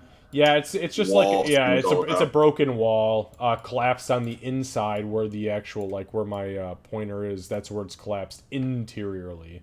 And there's an underway that leads underneath this whole thing. So Oh, so you said it's collapsed, but it's still passable. yes, You're saying? yes. Okay. And it looks like there's a way down, further, deeper into the fucking earth. We're not at the bottom yet?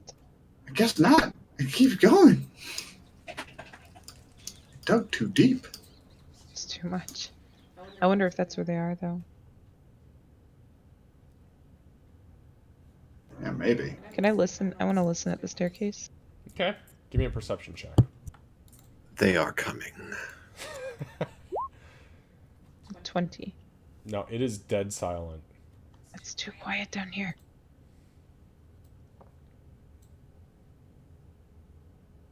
I hear nothing. Into the deep we go. Do you not want to check out for the other rooms for the people you are looking for? What did you hear the people way down, the goblins way down south room. saying? Yeah. They said what to keep in, that something escaped, right? Those The fire, worm escaped. Yeah, the fire snakes. I believe they're talking about the fire snakes having escaped, and then what was the name? Bellic. Bellic. I think the deeper we go, the more we'll get there. Yeah. Okay. Okay. All right, so you guys go down the stairs. Yep. Okay, as you go down the stairs, there is a dark, very dark corridor that leads where my cursor is currently triggering these little points that is 10 foot wide and the length of the octagonal hallway before the stairs lead up into the stairway that Meepo was before. Oh, so I didn't actually see this. Oh, it's just a little dip under the. Exactly. It goes underneath the octagonal room, but there is broken down walls on either side of the octagonal room, so you can see through them. Us dwarf aren't made for stairs. Maybe you shouldn't be over encumbered, Bofer. Hey, I'll be Drops over of encumbered with chainmail. That's fair. All right. So does everybody go over to the opposing side? Yeah. Yeah. She says, "Fuck this, Yeah, I'm I'm going, there. I'm out." She's following a ways behind like normal. All right, so here's what I'm going to say. Since we've gotten over to this other side and we have not investigated any further, so you guys are coming up out of the stairwell. Oh, sorry, I understand what you're doing there. You're down in the stairwell, but underneath. Okay, I got you. So you guys come up here. You watch them do one death fountain and you don't stay close. Yeah, that's very wise. That's very wise of you, ma'am. All right, so we have made crazy fucking progress. Just so you guys know, we have made more progress tonight than we have on any 2 weeks combined. I blame Bofer. Before now, Bofer was just like, I'm done with this bitch. We need to get. So we're gonna go ahead and call it here if you guys are cool with that, since it is 20 after 10, and we'll pick up here next week. We are getting we're getting very, very, very deep into this dungeon, and I foresee us being done with this module and onto my own homebrew content within the next 2 weeks. Oh yeah, that reminds me. If you're interested. Oh, here, Lucy's gonna fucking bail on us. Okay, Meepo, tell us. It's not bailing, but my parents are planning to go back to South Africa for vacation after the exams are done. Who the fuck goes to Africa for vacation when you live in Africa? It has nice savannas, jungles, and animals. Okay, well, while you are killing lions, we'll play D&D. No, I'm just kidding. I'm totally kidding. Just send me a message and let me know what your conflicts might be. I mean, you haven't got out of this alive yet, so let's just maybe wait until we get to that tail end portion. But yeah, just we can. In case I can't make it to one session, I'll be away on vacation. That's fine, man. You do whatever you got to do.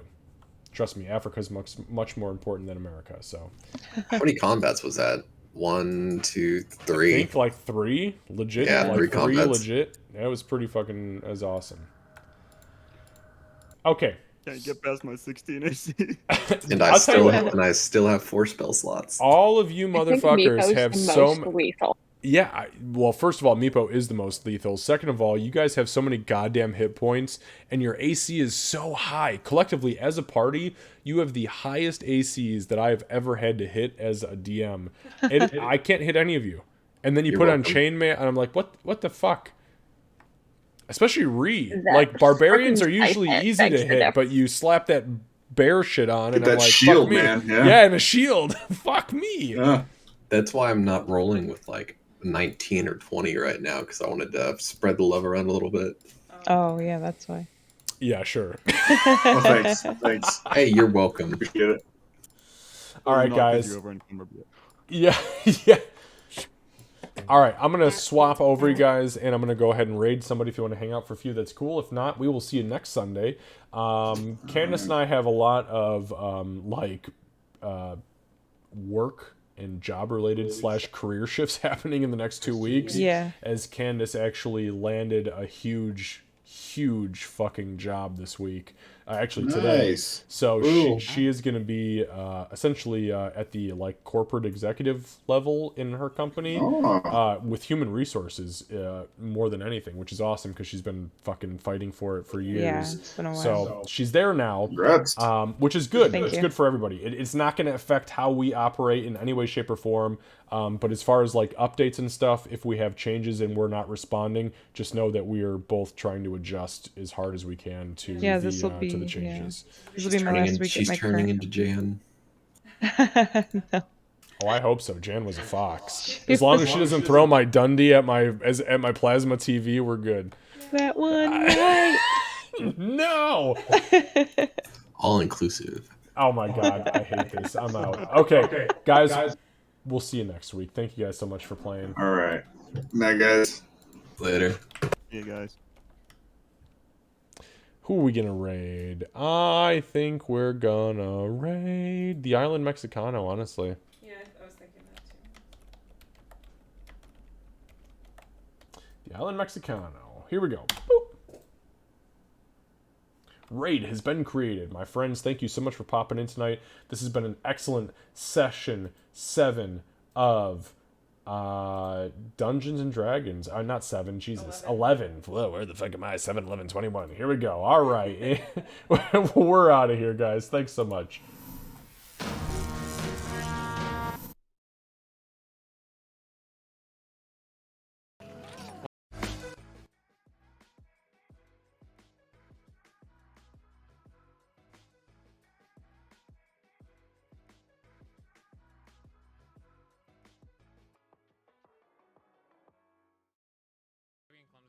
Rear support.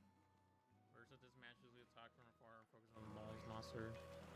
You don't enable. Where's this man gets so fired up? I guess I need to give. Oh my god! What is raiding me at this time of night? Yo, how's it going? Game Maxer. Hey buddy. Hey, how you doing? Thank you so much for the raid, dude. Can I get a shout out? Cosmic Boxer, where are you? Long time no see. Yo, long time no see. How you doing? Hello, nerdy nuts. Cosmic, where are you? Cosmic, you goddamn mod of a mod. Look at you. Get to be able to raid you. Yeah, dude.